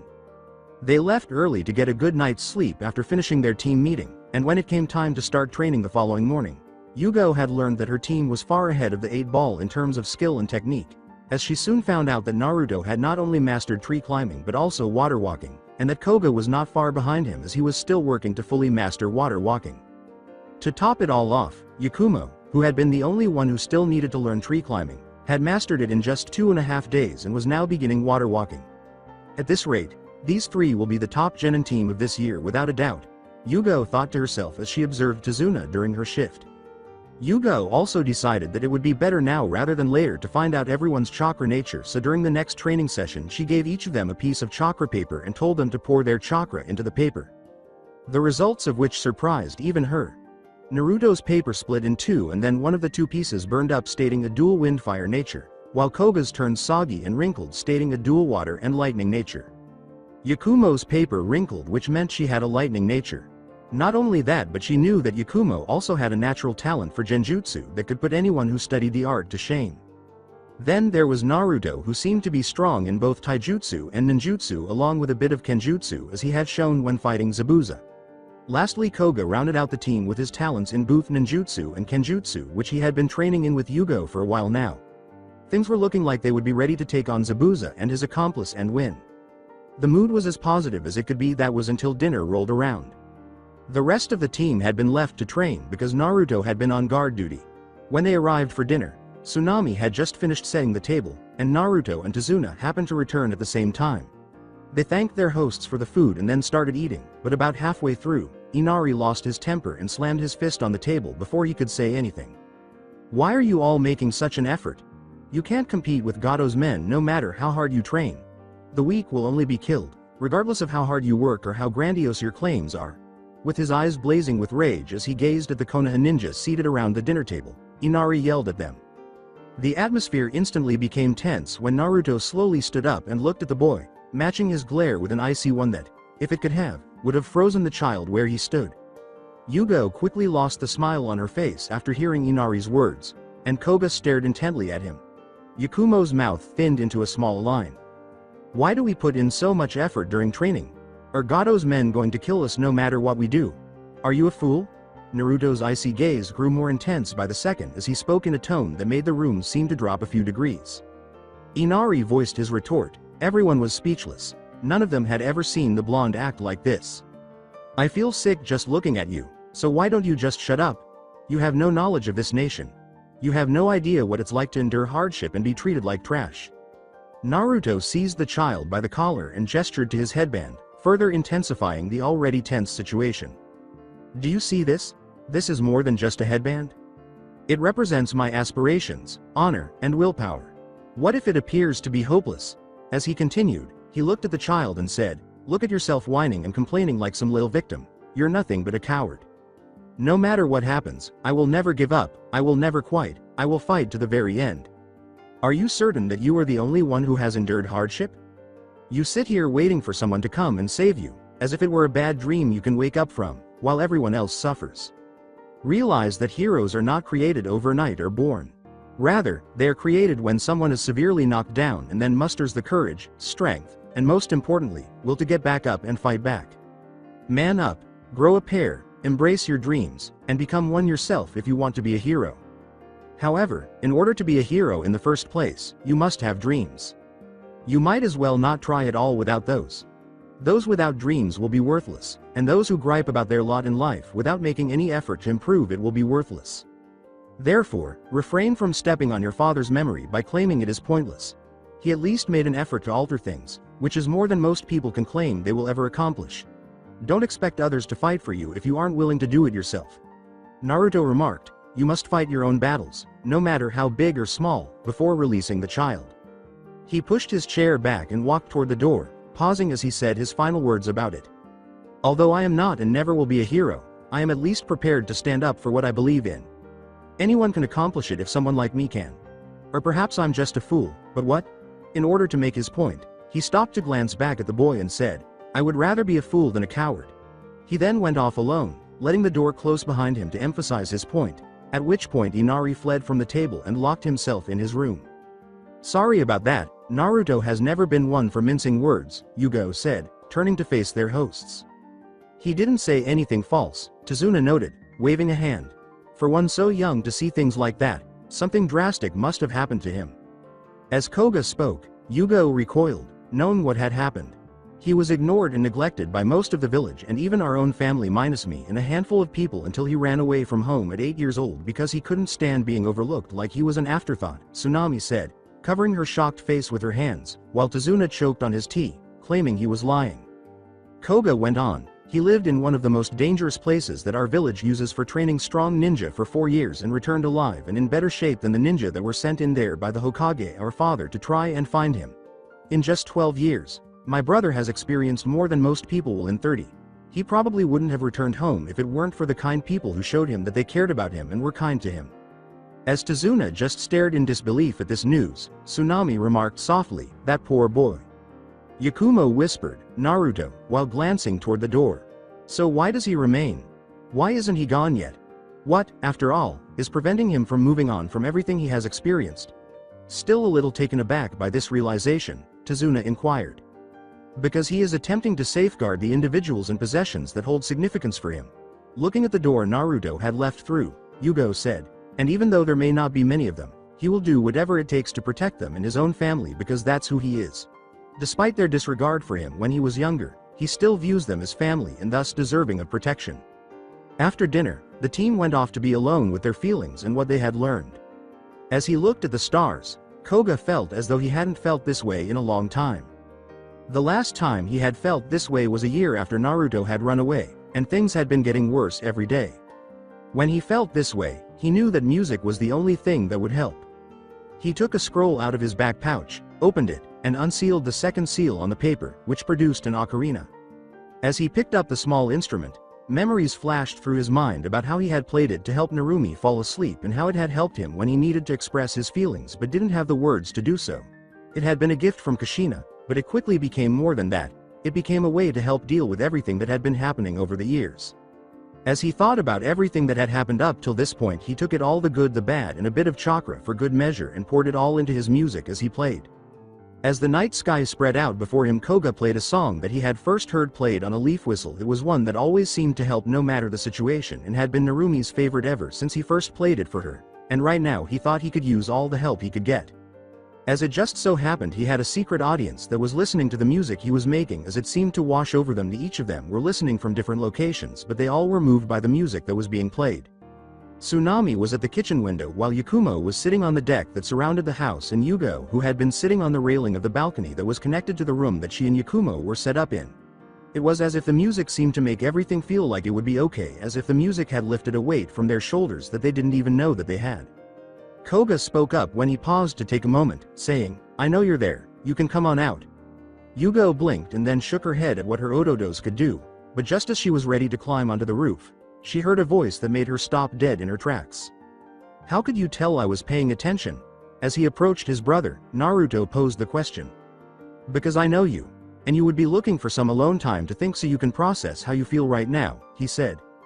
After smirking, Naruto sat down beside Koga and they silently gazed at the stars for a minute before Naruto pulled out his own scroll and opened a 6-string bass. Koga grinned at his brother at this point, and they began playing together. Even more profoundly beautiful was the music the two brothers created during their time together. As the music swept over the listeners, it was simultaneously melancholy and lovely. The two brothers seemed to be bursting with emotion as the music moved them. Those who listened to the music seemed to have their souls rejuvenated. Yugo experienced the same emotions she had when she heard the women singing in the clearing. It felt almost too real because the music was so poignant. Naruto nodded to his brother as the music came to an end and he walked out the same way he had come in, his body flickering. Koga grinned after his brother departed and then said aloud for the second time that evening. He said, "You can come on up now." Yugo blinked once more before scaling the roof. He grinned and replied when she asked, "How did you know I was listening?" His nay. Chan gave him a playful shove after he said, "Now that would be telling." They both gazed at the stars. Yugo looked at him and said, "That song you two played is beautiful, you know." A tiny smile appeared on his face in response to her remark. Koga said, keeping his eyes fixed on the sky, "Yeah, it is." He looked at his one. Chan and said, "You know Naruto only said what he said at dinner because he sees what he could have been like in Inari." "I know, but it doesn't make it any less hard to listen to," Yugo said as she leaned forward before continuing, "But was it the right thing to do or should we be more understanding? I mean, the kid lost his father permanently. Naruto still has a chance with your father." Naruto has been as close to that kid in the sense of losing a parent as one can get before death. Both parents, actually not just one, Koga said, pausing to explain. Although it will take time for their wounds to heal, unlike Inari, Naruto has made the decision to take action rather than simply accept that there is no hope. That's what he wanted the child to see, he concluded. Since she had never considered it in that way before, Yugo reached over and gave Koga a hug before turning to face him and saying, "Don't ever stop playing music. It might be the thing that helps Naruto the most these days." She then descended from the roof and entered. Koga grinned as he reclined and looked up at the sky once more before he said, "You have no idea." He was thinking about how it had already benefited him greatly in many ways throughout his life. The following morning arrived sooner than Naruto had anticipated, as he was startled awake by a pretty young woman who seemed worried that he was sleeping in the forest. He thought she looked familiar at first, and he offered to help her because he noticed she was gathering herbs that would help heal wounds and illnesses. As they searched in relative silence, surrounded by the sounds of nature, Naruto watched her from the corner of his eye, noting her movements and actions, and he chose to play along to see what happened because he now had a theory that he wanted to test. After 15 minutes or so, the girl broke the silence, saying, "I think that should be enough, thank you for the help." As Naruto said, "You're welcome, are these for a wounded friend?" He inquired in an attempt to see how she would respond. "Why, yes they are," the girl said with a smile as she glanced at him. She paused before continuing, "So are you a ninja? I noticed you're wearing a headband." In the hopes that she would divulge more if they continued their conversation, Naruto remarked, "Yes, that's right, I was out here training last night late and I must have fallen asleep." "I see. Are you receiving protection training?" she asked, and Naruto nodded in response. "Not just someone but the people who are precious to me," he said. "There may only be a handful right now, but I will do anything for them." She could relate to his feelings because she, too, had someone she wanted to protect and would sacrifice her life for them. The girl froze for a moment when she heard the steel and resolve in his voice at the mention of those he wanted to protect. Naruto asked her if she had anyone that was precious to her, and she blinked before responding. "Why, yes I do, and he is the most important person to me." "Well," Naruto said, "I hope he recovers quickly. By the way, my name is Naruto. What's yours?" She smiled and said, "My name is Haku." Then she picked up her basket and left. I sighed inwardly at having to return to the hiding place and cope with Zabuza's attitude, who had been complaining about weak-ass kenjutsu skills and blonde brats for the past few days. She had finally had enough and made the decision to take a short break and get some fresh air. Naruto called after her as she turned to leave. Haku stopped in her tracks when Naruto said, "Oh, and Haku tells Zabuza-san when you see him that I look forward to our rematch." This was all he needed to confirm his suspicion. As she spoke, she turned to face him and asked him, "If you knew who I was then why would you help me?" She was shocked that he would knowingly and actively assist his enemy. He said, leaving a stunned Haku to consider her feelings, "Because I feel like you're similar to me. We both have people who are precious to us, and we'll do anything to make sure that they're happy. And also, I don't want a handicap when me and Zabuza duel again." He then left to return to Tazuna's house. As he walked away, Haku stared at the back of the blonde, unable to shake the slight flutter she felt in her chest from the blonde and his actions. Unaware that she was giggling to herself as she went, she returned to the hiding place in a more joyful state than when she had left. After that, everything appeared to be different. There was a sense of anticipation as the team practiced for Zabuza. Koga was able to learn a new technique he had been studying and master water walking in the remaining time. He was also able to assist Yakumo with her lightning-style training, which helped her increase the variety of her arsenal because Yugo was unable to assist because she lacked a lightning nature. While this was going on, Yugo was sparring with Naruto to help him improve his kenjutsu skills so that he would be better equipped to fight Zabuza the next time. Around the middle of the week, the three of Genin were strolling along Wave's dilapidated streets, grabbing groceries so Tsunami could prepare dinner. As a token of appreciation for their hospitality, they offered to help her after she slipped in the kitchen earlier in the day and sprained her ankle. They heard muffled screaming and went to investigate as they were ready to return. They discovered two girls their own age being led into a building by a group of thuggish men. After witnessing that scene, the three of them decided to assist these girls. They heard what they were saying as they crept inside. Looking at the new merchandise that was brought in, a tall, savage-looking man said, "So, you guys found some fresh product?" A tall, thin man sneered, his eyes tracing over the bodies of their new catch. Sure did, boss. Gato will pay quite the price for this catch, I bet. Probably been hiding all this time, but we saw them walking by themselves a few minutes ago. Sweating profusely, a short, fat man said, "Hey boss, why don't we check if they really are fresh? After all, don't want to give Gato something used, right?" As the other men began to approach the bound girls, the brutish man said, "Fine, but just don't break them." He then walked into the back of the building. Yakumo, unable to contain herself any longer, was about to attack them when Naruto intervened. She thought he was crazy, but she saw the look in her teammates' eyes and realized they were going to help. They just needed a chance. They needed to save these girls before they were raped. Until he felt a hand on her shoulder, Koga was also prepared to descend and deliver these scum to the Shinigami himself. He looked to his brother for approval, which made him relax, if only a little. He waited for the ideal moment to attack, and when it arrived, he took the initiative. "Now," he whispered, and they fell upon them. It would be an understatement to say that the fight was somewhat one-sided. The trio's combined attack caused the thugs to fall dead one by one. Naruto eliminated a third with a well-placed kunai throw and two on his way down. However, Yakumo used genjutsu to capture multiple of them and turn them against one another. Koga, on the other hand, adopted a more straightforward strategy, drawing his wakizashi as he descended and using a single-hand gesture to create a shadow clone to cut through the opponents in front of him. As he frantically looked around the room for a way out, one man exclaimed, "What the heck?" His gaze fell on the group of children who were slicing through 15 armed men as if it were nothing. He tried to run, but there was nowhere to go, and when he turned around, the three people in front of him were standing there, and he fell to the ground, wet. Leaning down, Naruto whispered in his ear, "This is for all the families you've torn apart. Now run like the rat you were and tell Gato what happened here. And if I ever see you in Wave again and you aren't getting on a boat to leave, I will hunt you down, and by the time I am finished, you will beg for me to put you out of your misery." Naruto said before standing up, borrowing some of Ko's chakra. His eyes shifted to that of the wolves to drive home his point, asking, "Am I clear?" Without looking where he was running, the man ran straight into the wall and bounced off it before rushing out the door and running for his life. All he could do was whimper and nod his head emphatically as he scrambled to his feet. After that, the trio went to the two young girls and cut their bindings and removed the gags that had been placed on them. The two girls were terrified for their lives, and when Yakumo asked if they were okay, they blinked and nodded before being helped back to their homes, for which their families were extremely grateful. The trio then booked it back to Tazuna's so that Tsunami wouldn't be concerned.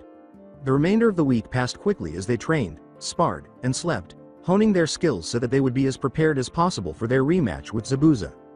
After breakfast, Tazuna informed them that the bridge's finishing touches were being made, and that they should be done with it by the end of the day. Yugo noticed that Naruto was absent because he had been out late again, probably training, and she decided that the rest of the team would accompany Tazuna to the bridge. In the meantime, Naruto was racing back to Tazuna's house, mentally berating himself for training so late into the night because it had caused him to sleep later than he should have. Trees flew by as Naruto made his way back to the house, and he realized what was happening. When he arrived at the house, he saw what was happening, and he took action, and he had to give the child credit for trying to keep his mother safe.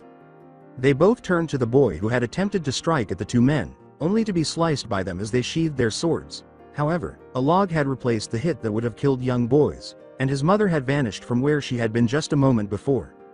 Naruto slipped behind the two men as he flickered onto the roof above the two men, ready to strike.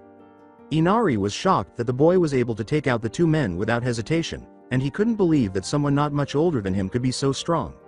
They wanted to know who was interfering, but this surprise cost them both dearly because Naruto used it to strike them both down as a pair of shadow clones struck from behind. Inari. As she ran to her son and gave him her best embrace, Tsunami broke down in tears of happiness. The two looked up at Naruto, who leaned down and put a hand on Inari as they shared a heartfelt moment. Naruto approached, not wanting to interrupt, and waited for them to finish. "How are you two doing?" Naruto inquired. Tsunami wiped away her tears and said, "Yes, thank you so much, Naruto." Naruto turned to face the young boy and said, "Keep your mother safe, go find somewhere to hide and keep her safe." The youngster nodded and went with his mother, holding her hand as they fled to find safety. Naruto, who never abandons a task unfinished, sped to the bridge at full speed in order to assist his team. As the battle between Team 12 plus Tazuna and Zabuza with Haku was just beginning, with the two groups in a standoff on the unfinished bridge waiting for the other to make a move, another fight was just popping up. "Where is Blondie? Do I have unresolved business with that brat?" Given that Naruto was not there, Zabuza asked. As Yugo approached Zabuza and drew her sword, she said calmly, "Sorry, but he's not here, looks like you're just going to have to settle for little old me." Zabuza rolled his shoulders, preparing for the fight, and said, "I guess I could use a warm-up before my rematch." Without another word, a group of water clones formed and charged the group. Yugo grinned as she stepped around her Ototo and aimed her sword at Zabuza, saying, "Now that the warm-up has been taken care of, let's dance." Koga's wakizashi quickly cut through the water clones with no wasted effort, causing water to splash to the ground. With his executioner's blade ready, he said, "Haku, take care of the other two while I deal with her before Blondie shows up."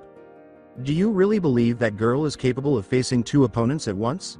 You really believe in her, don't you?" Yugo said. In terms of strength she could be considered a chunin by ninja standards, so I would be more concerned for the two brats than I would for her, though your concern for her is almost touching," he responded with a shot. "Don't underestimate them or you might just end up regretting it like you almost did last time.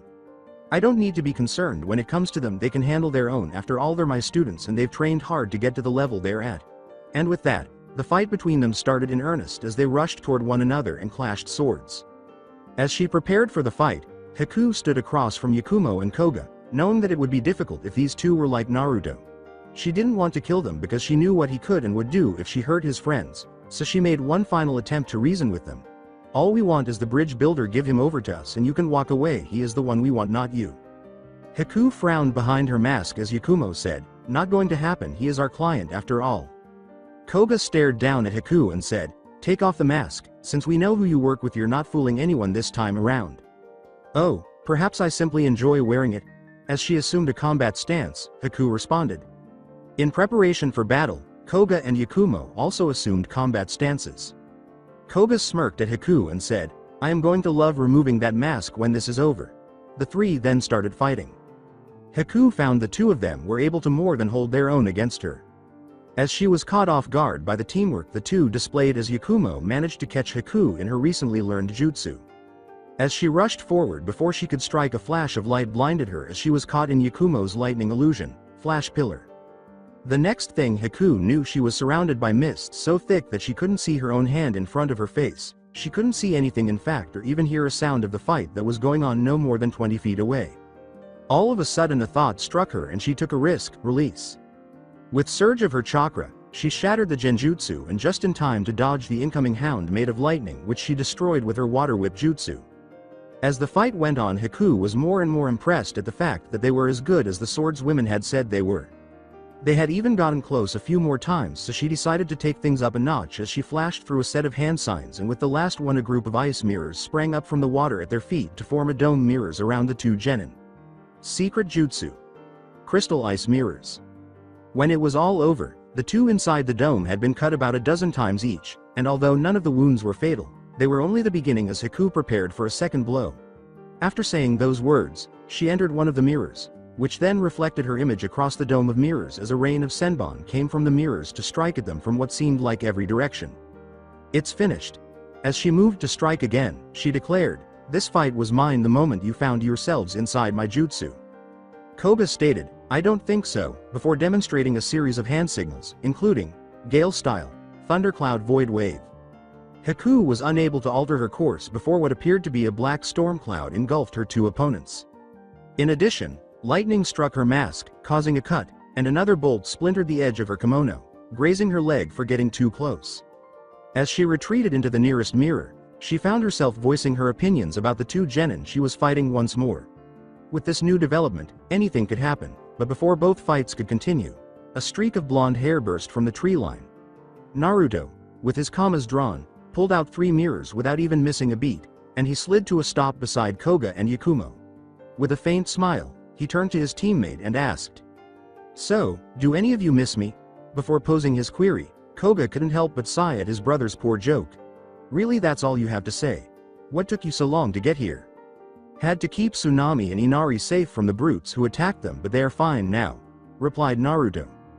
Yakumo said, "Well, that's a relief to hear." Zabuza went to block another blow from Yugo's sword, but he was a little too slow, and the blade cut his arm shallowly. Well, looks like Blondie showed up after all." As she pressed the attack to exert pressure on Zabuza, Yugo remarked, "You got distracted." As he pushed her back with all of his strength, he shot back, "Don't you worry, you have my full attention." Haku now looked at the newest arrival and the harm he had caused as the two Jonin engaged in a duel, matching blow for blow. With the ability to smash not 1, but 3 of her mirrors in a single blow, she wondered if she could handle all 3 or if she was deluding herself by even thinking about it. But Naruto's words cut her off before she could finish that line of thought. He asked, causing her to frown behind her mask, "Haku, is this really what you want? If it is, know that I fully intend to fight you with everything that I have and I won't hold back." As she answered, Haku grinned behind her mask. As her jutsu disintegrated, she stepped out of the mirror and assumed a combat stance, just as Naruto and his 2 teammates did. "Naruto, know that I would expect nothing less from you than your best, and that I will give you my best too, because I too am fighting to protect someone who is precious to me." With a vigor that could only be observed in amazement, the battle resumed. Both sides were beginning to grow weary as the battles dragged on, but they were forced to halt their activities when they heard a voice call out across the bridge, which became more distinct as it approached. The voice of the little man who emerged from the mist sneered, well, looks like the demon of the hidden mist turned out to be a failure." Zabuza growled as he came to a halt. It would be an understatement to say that Gato was unhappy after witnessing the final stages of the battle. Zabuza's famed skill was the reason he had hired him, but it seems that a woman and a few children were enough to dissuade him. Zabuza screamed in frustration, "What are you doing here, Gato?" This was obviously not what they had agreed to. Gato laughed as he responded, "You must be an idiot if it isn't obvious. I hired you for this job because I had heard that you were a cold-blooded killer who could get the job done. I'm a bit surprised, though not a single one of you is dead. You must be slipping, Zabuza, but no matter. All that does matter is that you die here. I keep your pay, and I get a nice fat bonus from the bounty office when I send your head back to the mist." You know, in retrospect, I really should have seen this coming, Zabuza sighed at this point. Haku continued, "I did say that we would have been better off if we had just killed him when we had the chance. While I know we're trying to keep off of the mist's radar and all, and that you honor the deals you make, killing that scum is definitely an exception that I think would do the whole world a favor." Before turning to face Yugo, Zabuza hummed and remarked, "Well, since our job is basically voided now, I guess it would be best to work together." Naruto regarded Gato with disdain as Yugo blinked and then nodded. He would undoubtedly make sure he received what was coming, according to what old man Tazuna told him. Ko gave a mental growl, indicating that he was equally determined to defeat Gato. But Gato yelled commands to his men before anyone could try to attack. The 3 women in attendance frowned as they all agreed that this man was trash and should be removed. "Double what I was going to pay Zabuza to the man who brings me his head, but don't kill the women. We need them in reasonably good condition if we are going to have any use for them. Kill the rest." "First one to that bastard gets to kill him?" Naruto asked, turning to face Zabuza. As she turned to face him, Yugo frowned in response to this statement. She couldn't help but wonder if Naruto would actually kill Gato, even though she knew he had to be dealt with. She asked herself in her head. Koga shared Naruto's belief that this scum needed to be dealt with because it would benefit citizens everywhere. Rabid dogs need to be put down, Hikari encouraged him in his mind. "Deal," Zabuza said, turning to face Naruto. Without saying another word, the former adversaries hurried to the incoming horde of thugs and bandits and, despite their superior numbers, defeated them in large numbers. As he charged forward, carrying one too many blows from exhaustion from his battle with Yugo, Zabuza hacked and cleaved his way through everyone in front of him, slicing through the army like a hot knife through butter. Each swing took out 2 to 3 people who were unlucky enough to be caught in his path of dismemberment. Naruto was destroying his opponents with clean, fast strikes after creating 4 shadow clones. But he didn't enjoy killing these people. Sure, it was necessary, but it didn't make him happy. Following in his brother's footsteps, Koga was using his water style, which included Raging Waves Jutsu and a water bullet Orca, to sweep men over the bridge's edge. Many of the bandits were drowned by the excessive water use as they were washed away by the flood of water. Haku was also able to create hundreds of ice senbon, many of which were transformed into living pincushions. Yakumo and Yugo mostly kept an eye on the two brothers' backs and only engaged in combat with those who were close to them. To the horror of the remaining members, Gato's army had been cut in half in a matter of minutes. Particularly, Gato began to shake uncontrollably as he attempted to flee, only to be caught between the ninja and the crowd of villagers who were now visible through the clearing mist coming from the village toward the bridge. Gato turned around in panic, considering swimming for it, only to be confronted by those who had just wiped out his entire army. Gato began to beg for his life as they got closer, but his time was not worth much given what he had done. With tears running down his cheeks, he pleaded, "Ple, please do. Don't kill me." The fear he was experiencing was unlike anything he had ever experienced before.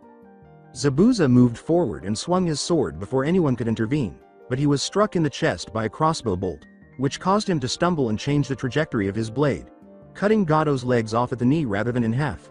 He then fell to the ground from his wounds, his sword clattering on the bridge. In an attempt to halt the bleeding, Haku fell to his side.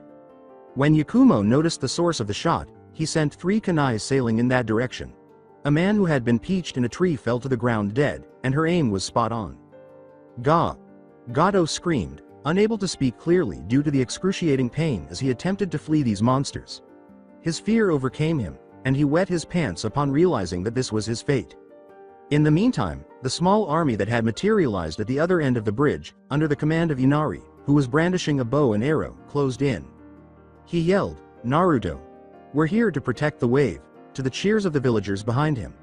Some of them turned green, while others lost their lunches at the sight of the carnage that covered the bridge and the surrounding water, but they were soon calmed down. Tazuna flinched at the thought of what this would do to his people, but he knew that it was necessary to save the wave, and he had no sympathy for the men who attempted to rob him of his family and home. "I should kill you as it would be a service to this village, but that's not my job." "You see them, Gato?" Naruto asked, forcing the man to turn to face the gathered villagers. "The men and women that you have been taking advantage of. They'll be your judges, your jury, and of course your executioners, but I wouldn't expect any mercy from them. If I were you, I would hope for a quick death." Naruto then grabbed Gato by his collar and whispered in his ear, "You nothing but a parasite that needs to be removed from this world." With that, he threw the now crippled man so that he landed in front of the oncoming group, breaking a bone or two from the harsh landing. One of the villagers exclaimed, "There he is." "Kill him," yelled one of them. "No, make him suffer for everything he's done to us first." Gato's cries reverberated across the bridge as the villagers surrounded him. While Haku was on her knees attempting to stop the bleeding from Zabuza's wounds, Yugo used her medical jutsu to assess the damage and discovered that it was far worse than she had anticipated. She knew he didn't have much time left because of the other wounds on his body, which were equally as severe as the crossbow wound that had punctured his right lung and caused it to collapse. As she pleaded with Zabuza to stay with her, Haku sobbed, but he knew that he was done for. He grinned and said, "But you have a chance for a better life in the leaf, one that I could never give you," before he was interrupted by a cough that stained his mask red. "Don't give me all that. This was always how it was going to end for me. We both knew that. I am your weapon, isn't that what you told me? Without you, what am I?" Haku asked, her eyes beseeching.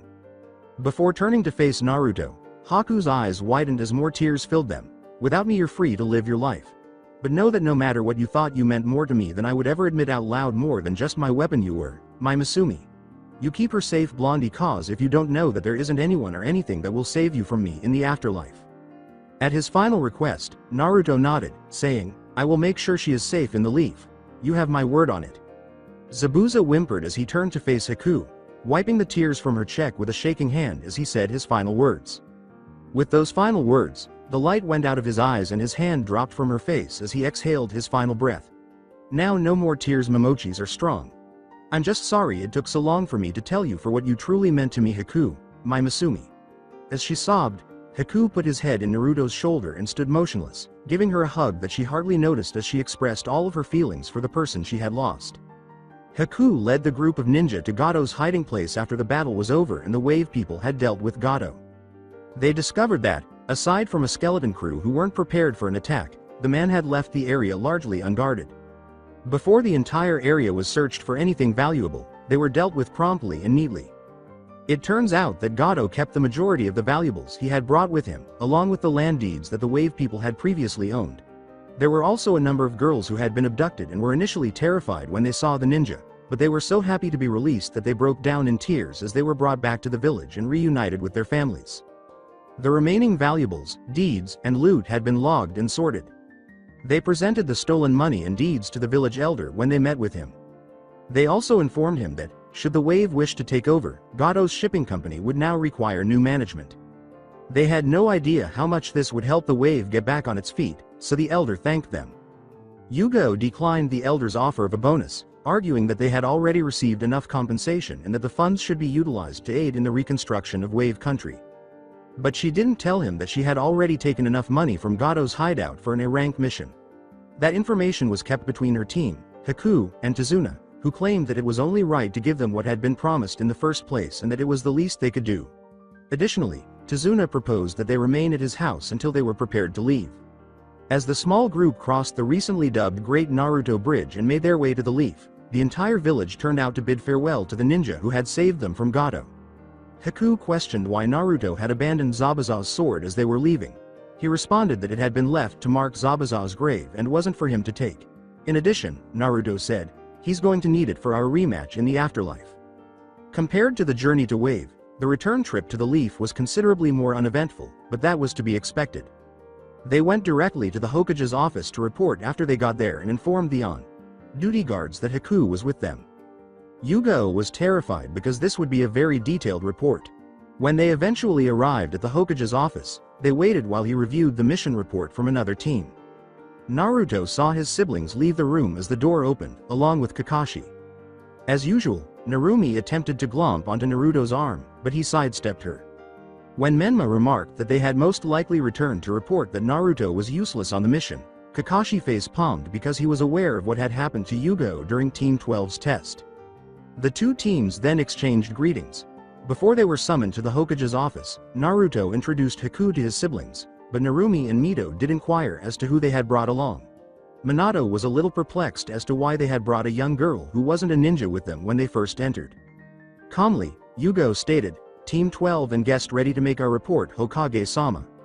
When Yugo said that it was unusual for anyone other than the team and certain individuals like him to be present at these debriefings, Minato raised an eyebrow and told her to go on. His eyes briefly shifted to Haku to examine her, then returned to Yugo. Later, a mission report that was largely accurate but missing many crucial details.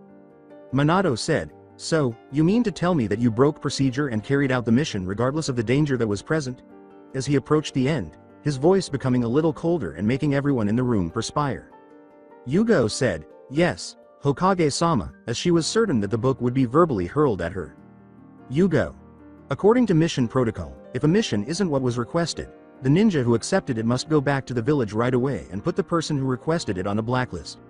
Not only that, but you would have me believe that not only did they agree to go along but insisted on it, he said, raising his voice slightly, you brought 3 genin who haven't had any experience with missions outside of the village on an A-rank mission that could have cost them their lives. After addressing his father directly, Naruto said, if you doubt her words, have Inoichi come in and mind walk her memories that will show you that she is telling the truth. Minato was, to put it mildly, stunned by his son's words and looked down at him.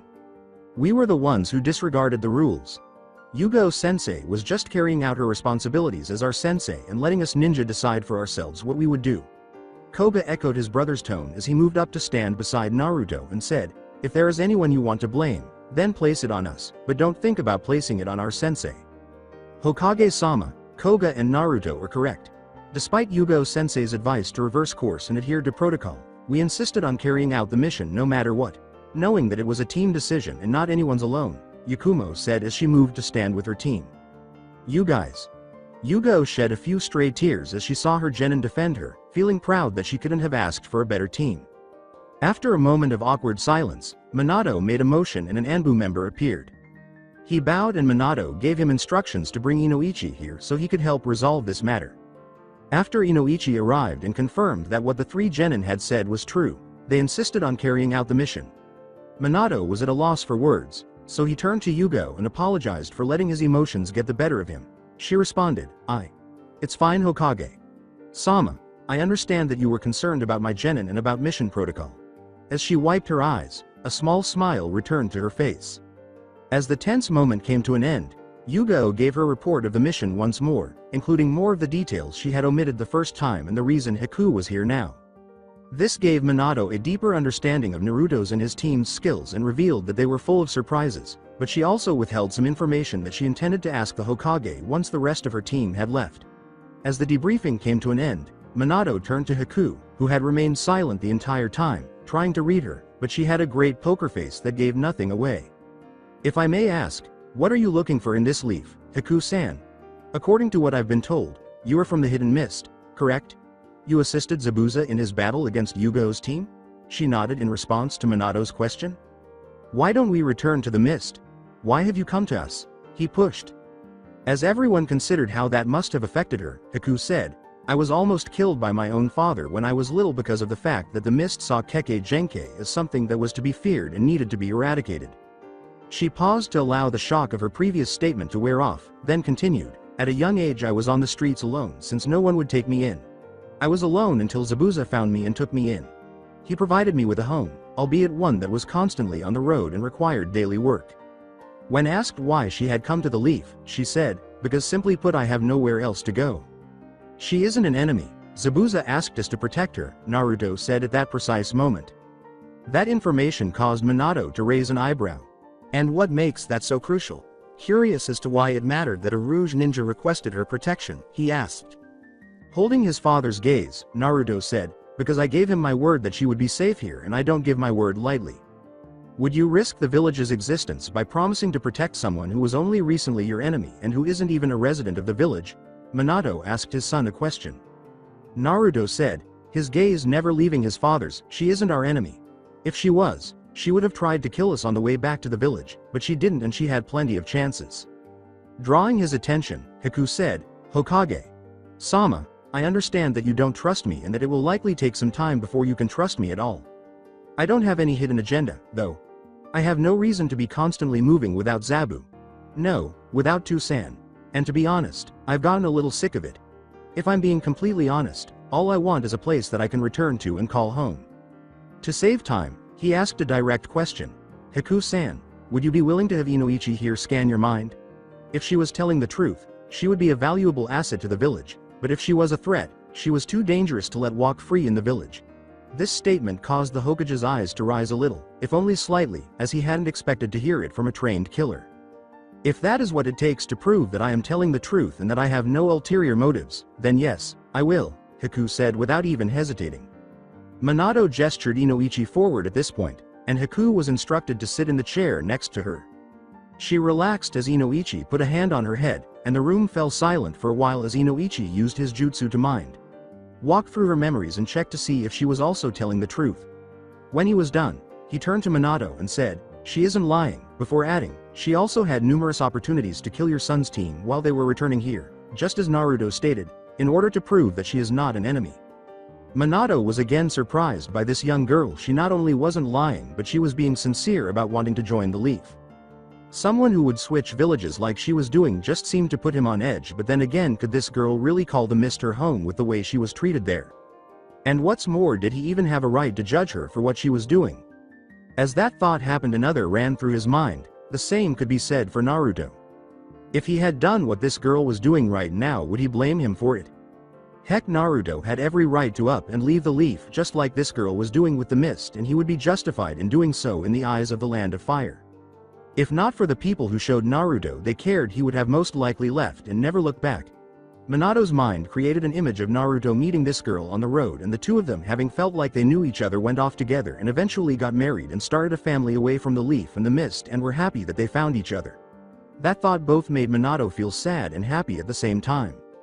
Minato knew that the mist saw Kekkei Genkai as dangerous and that anyone who had one needed to be wiped out, but somehow this girl had managed to not only survive but make it out of that place, all thanks to the kindness of someone she knew nothing about at the time. Will things ever get simpler, or are we just making them more and more complicated? Minato thought as he sighed and gave his response. This girl was so similar to his son that the village that should have been protecting her had treated her horribly and trained her to be a ninja so she could defend herself. Haku-san, welcome to the Leaf.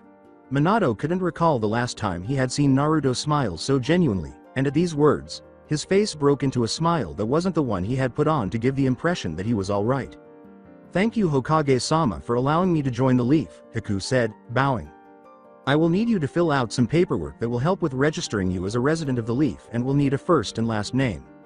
As Haku responded, Minato nodded and filled in the details.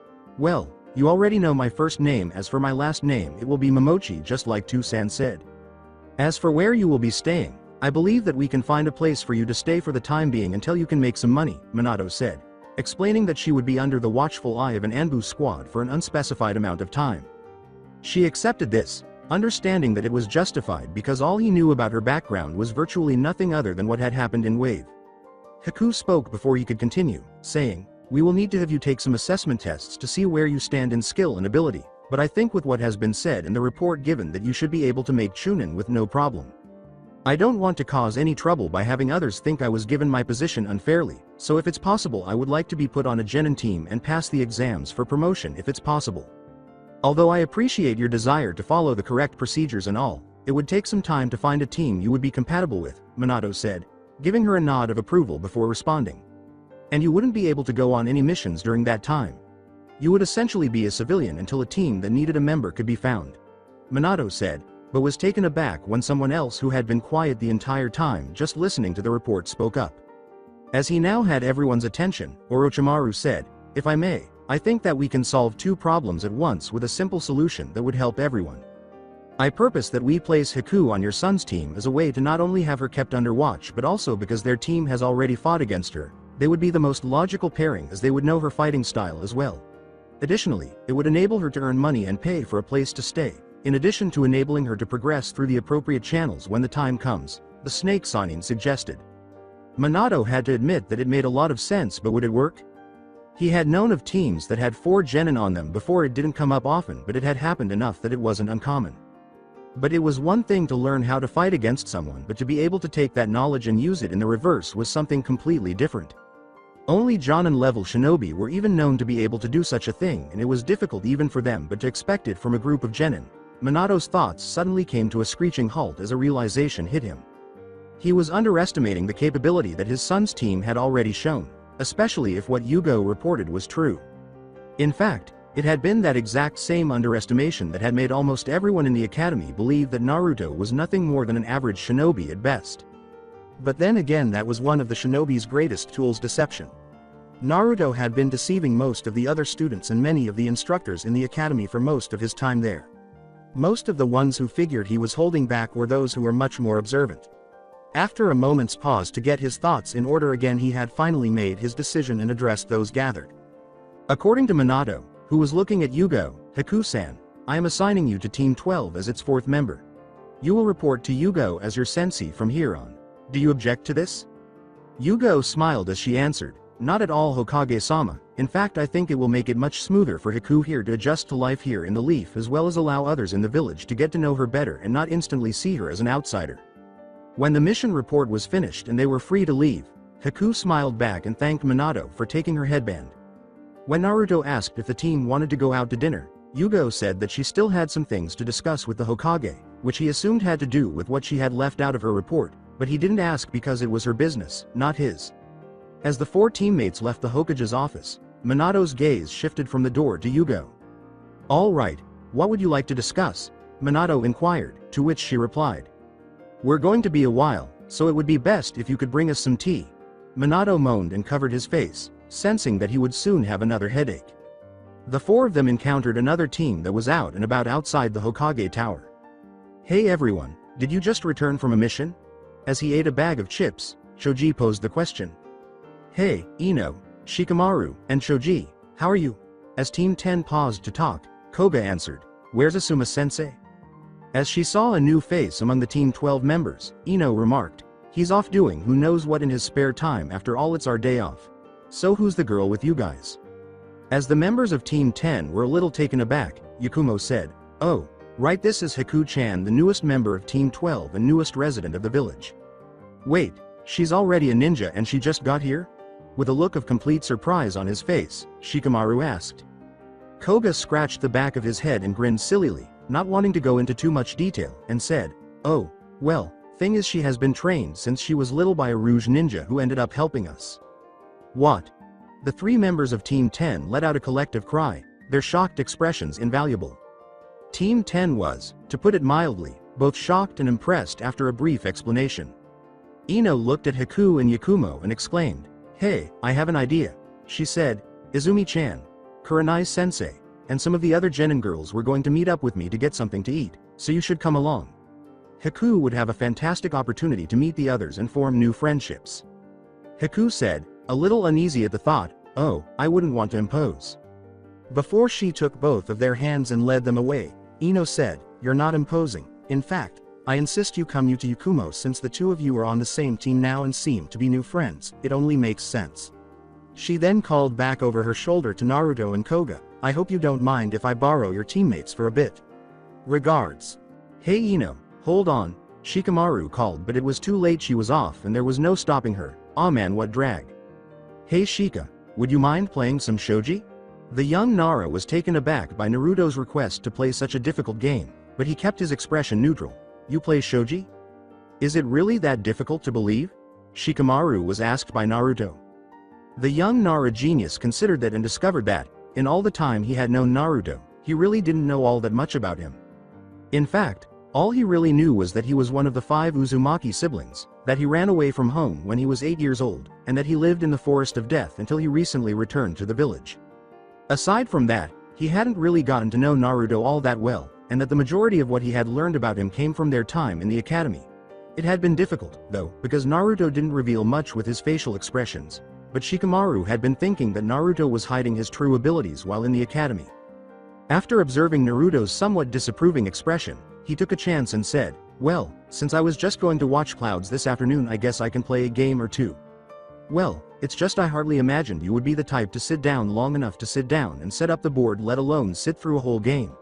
Take them to the location, Shoji, while I go get my board." Although Shikamaru was taken aback once more, she found it somewhat refreshing when Koga added, "I have the winner." As he led the two brothers to their preferred location for viewing clouds, Shoji grinned and said, "Hey Naruto, you guys met Haku in Wave, right?" As Shoji went on, "She seems really nice," Naruto nodded. As the three of them left for the location Shikamaru had indicated, he responded, "She is, but she just lost someone close to her, so she is going to need some time to get used to things around here. Hopefully this little outing with the girl's idea that Ino had will allow her to make some more friends and help her to open up to others." She had never hung out with other girls before, and before joining Naruto's team, she had spent her entire life training with the Zabuza as his weapon. Now, as she sat in a restaurant waiting for the other girls to arrive, she noticed Mito thoughtfully frowning at the dessert menu. "So, how did you and Naruto happen?" Ino asked, grinning at Haku. In addition to the Uzumaki sisters, this question caught the attention of Izumi and Hinata, who were both shocked by it. "Naruto and me, what do you mean?" Haku asked, blushing a little at the recollection of their first meeting. Ino had to concede that the girl across from her had a great poker face as she observed her reaction. "Oh, so you're not an item then? I mean, I thought you two were together based on the way you were staring at him outside the Hokage Tower." The majority of the girls at the table blinked when he said, "No, it's nothing like that, we're just on the same team and he was nice to me when he didn't have to be." Naruto. The same Naruto who was never around much and always off who knows where, who was always distant in class and always seemed to score average on his tests, the same Naruto who managed to sneak itching powder in the Anbu laundry and is the self-titled prankster Prince of the Leaf. Mito and Narumi wondered what had happened between them, and they felt a little ashamed of how they had treated Naruto in the past. After a round of introductions, they were all seated and began to converse while perusing the menu, but they were startled out of their reverie when Ino called and waved to Sakura, who had arrived with Kurenai in tow. "You're a leaf ninja now, Haku?" After noticing the leaf symbol on a metal plate attached to her black choker, Sakura uttered those words. Sakura was clearly trying to figure out what this girl was doing here, and Haku nodded courteously. "How did that occur?" she inquired, and Haku explained to them how she had met Naruto and how she had ended up here. Sakura sneered when she was done, asking why anyone would defend a jerk like Zabuza. Haku held back and snarled, "When no one else would take me in, he did. I fought for him because that was the least I could do."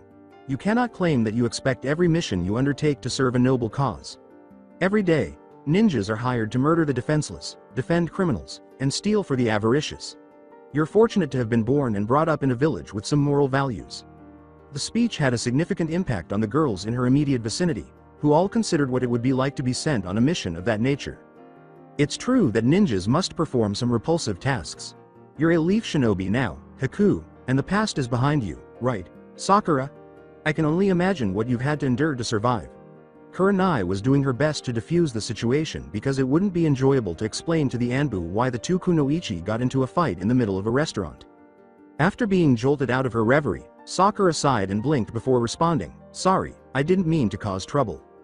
The waiter arrived, took their orders, brought them drinks, and then departed. Ino wanted to know more about Haku and the person she liked. "So, Haku, which is more your type, Koga or Naruto?"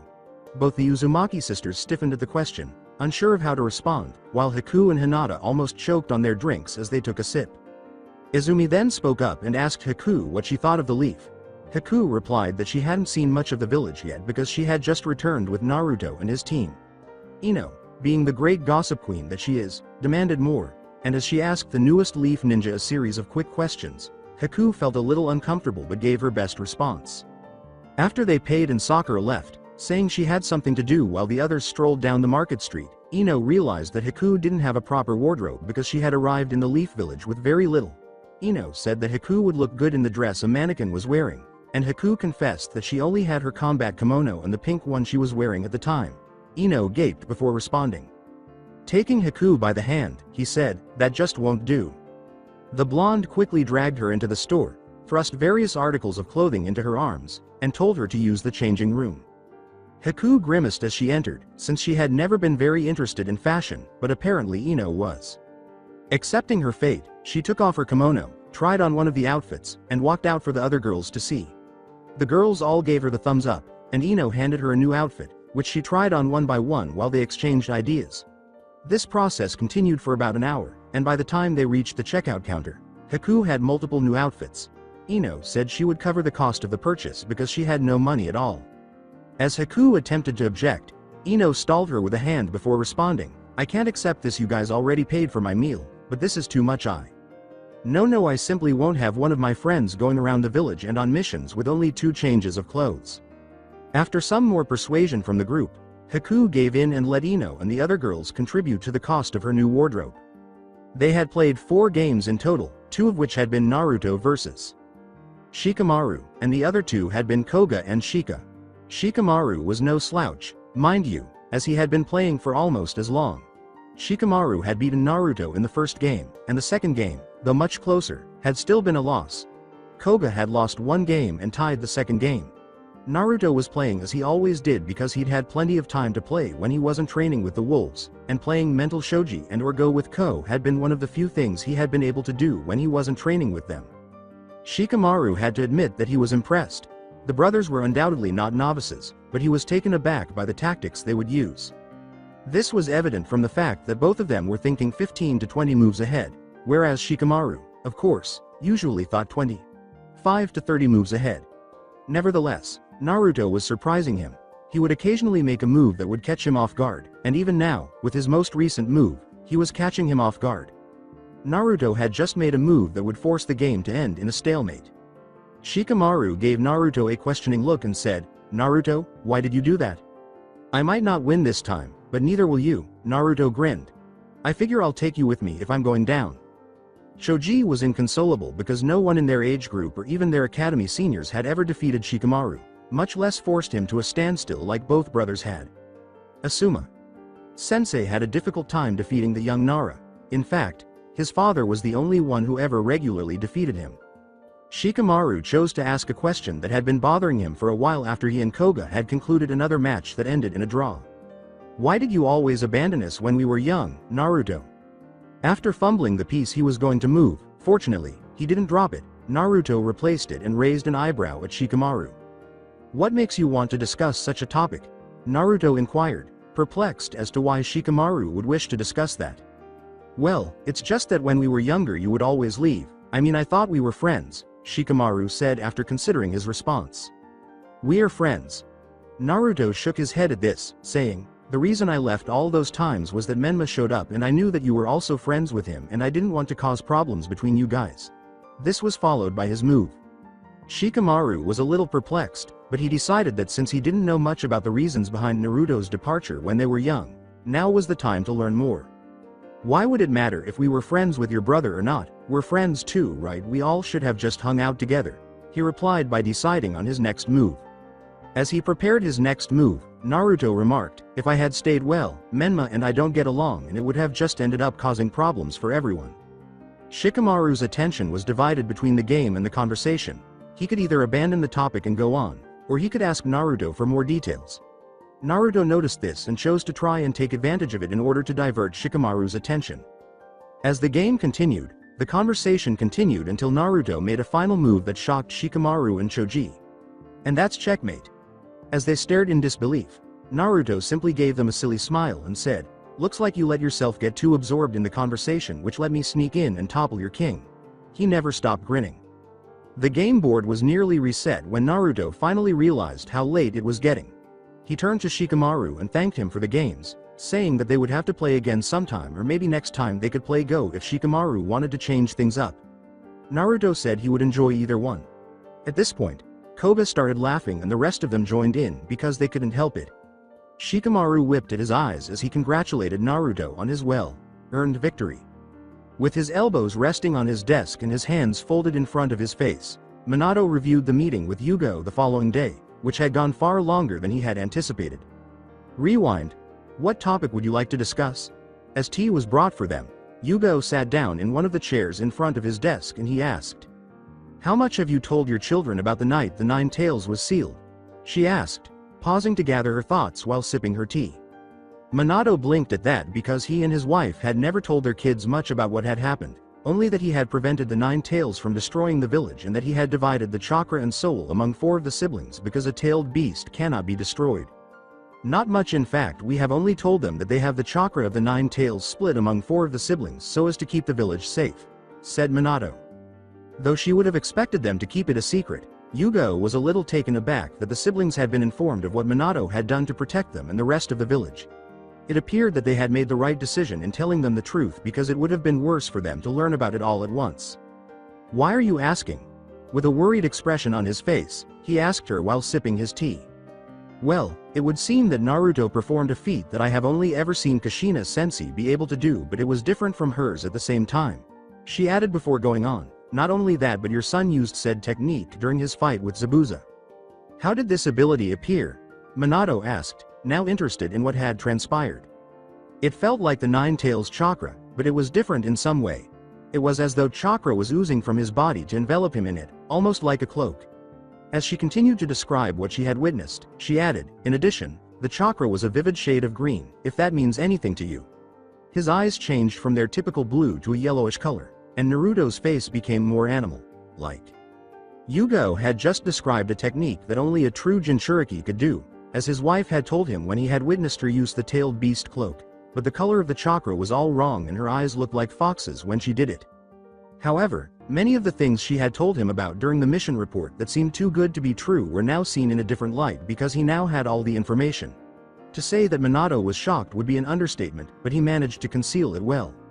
Minato realized that he would have to discuss all of this with Kushina because the news was shocking and raised the question, who taught Naruto how to use the fox's chakra, and who had trained him in its use in the first place.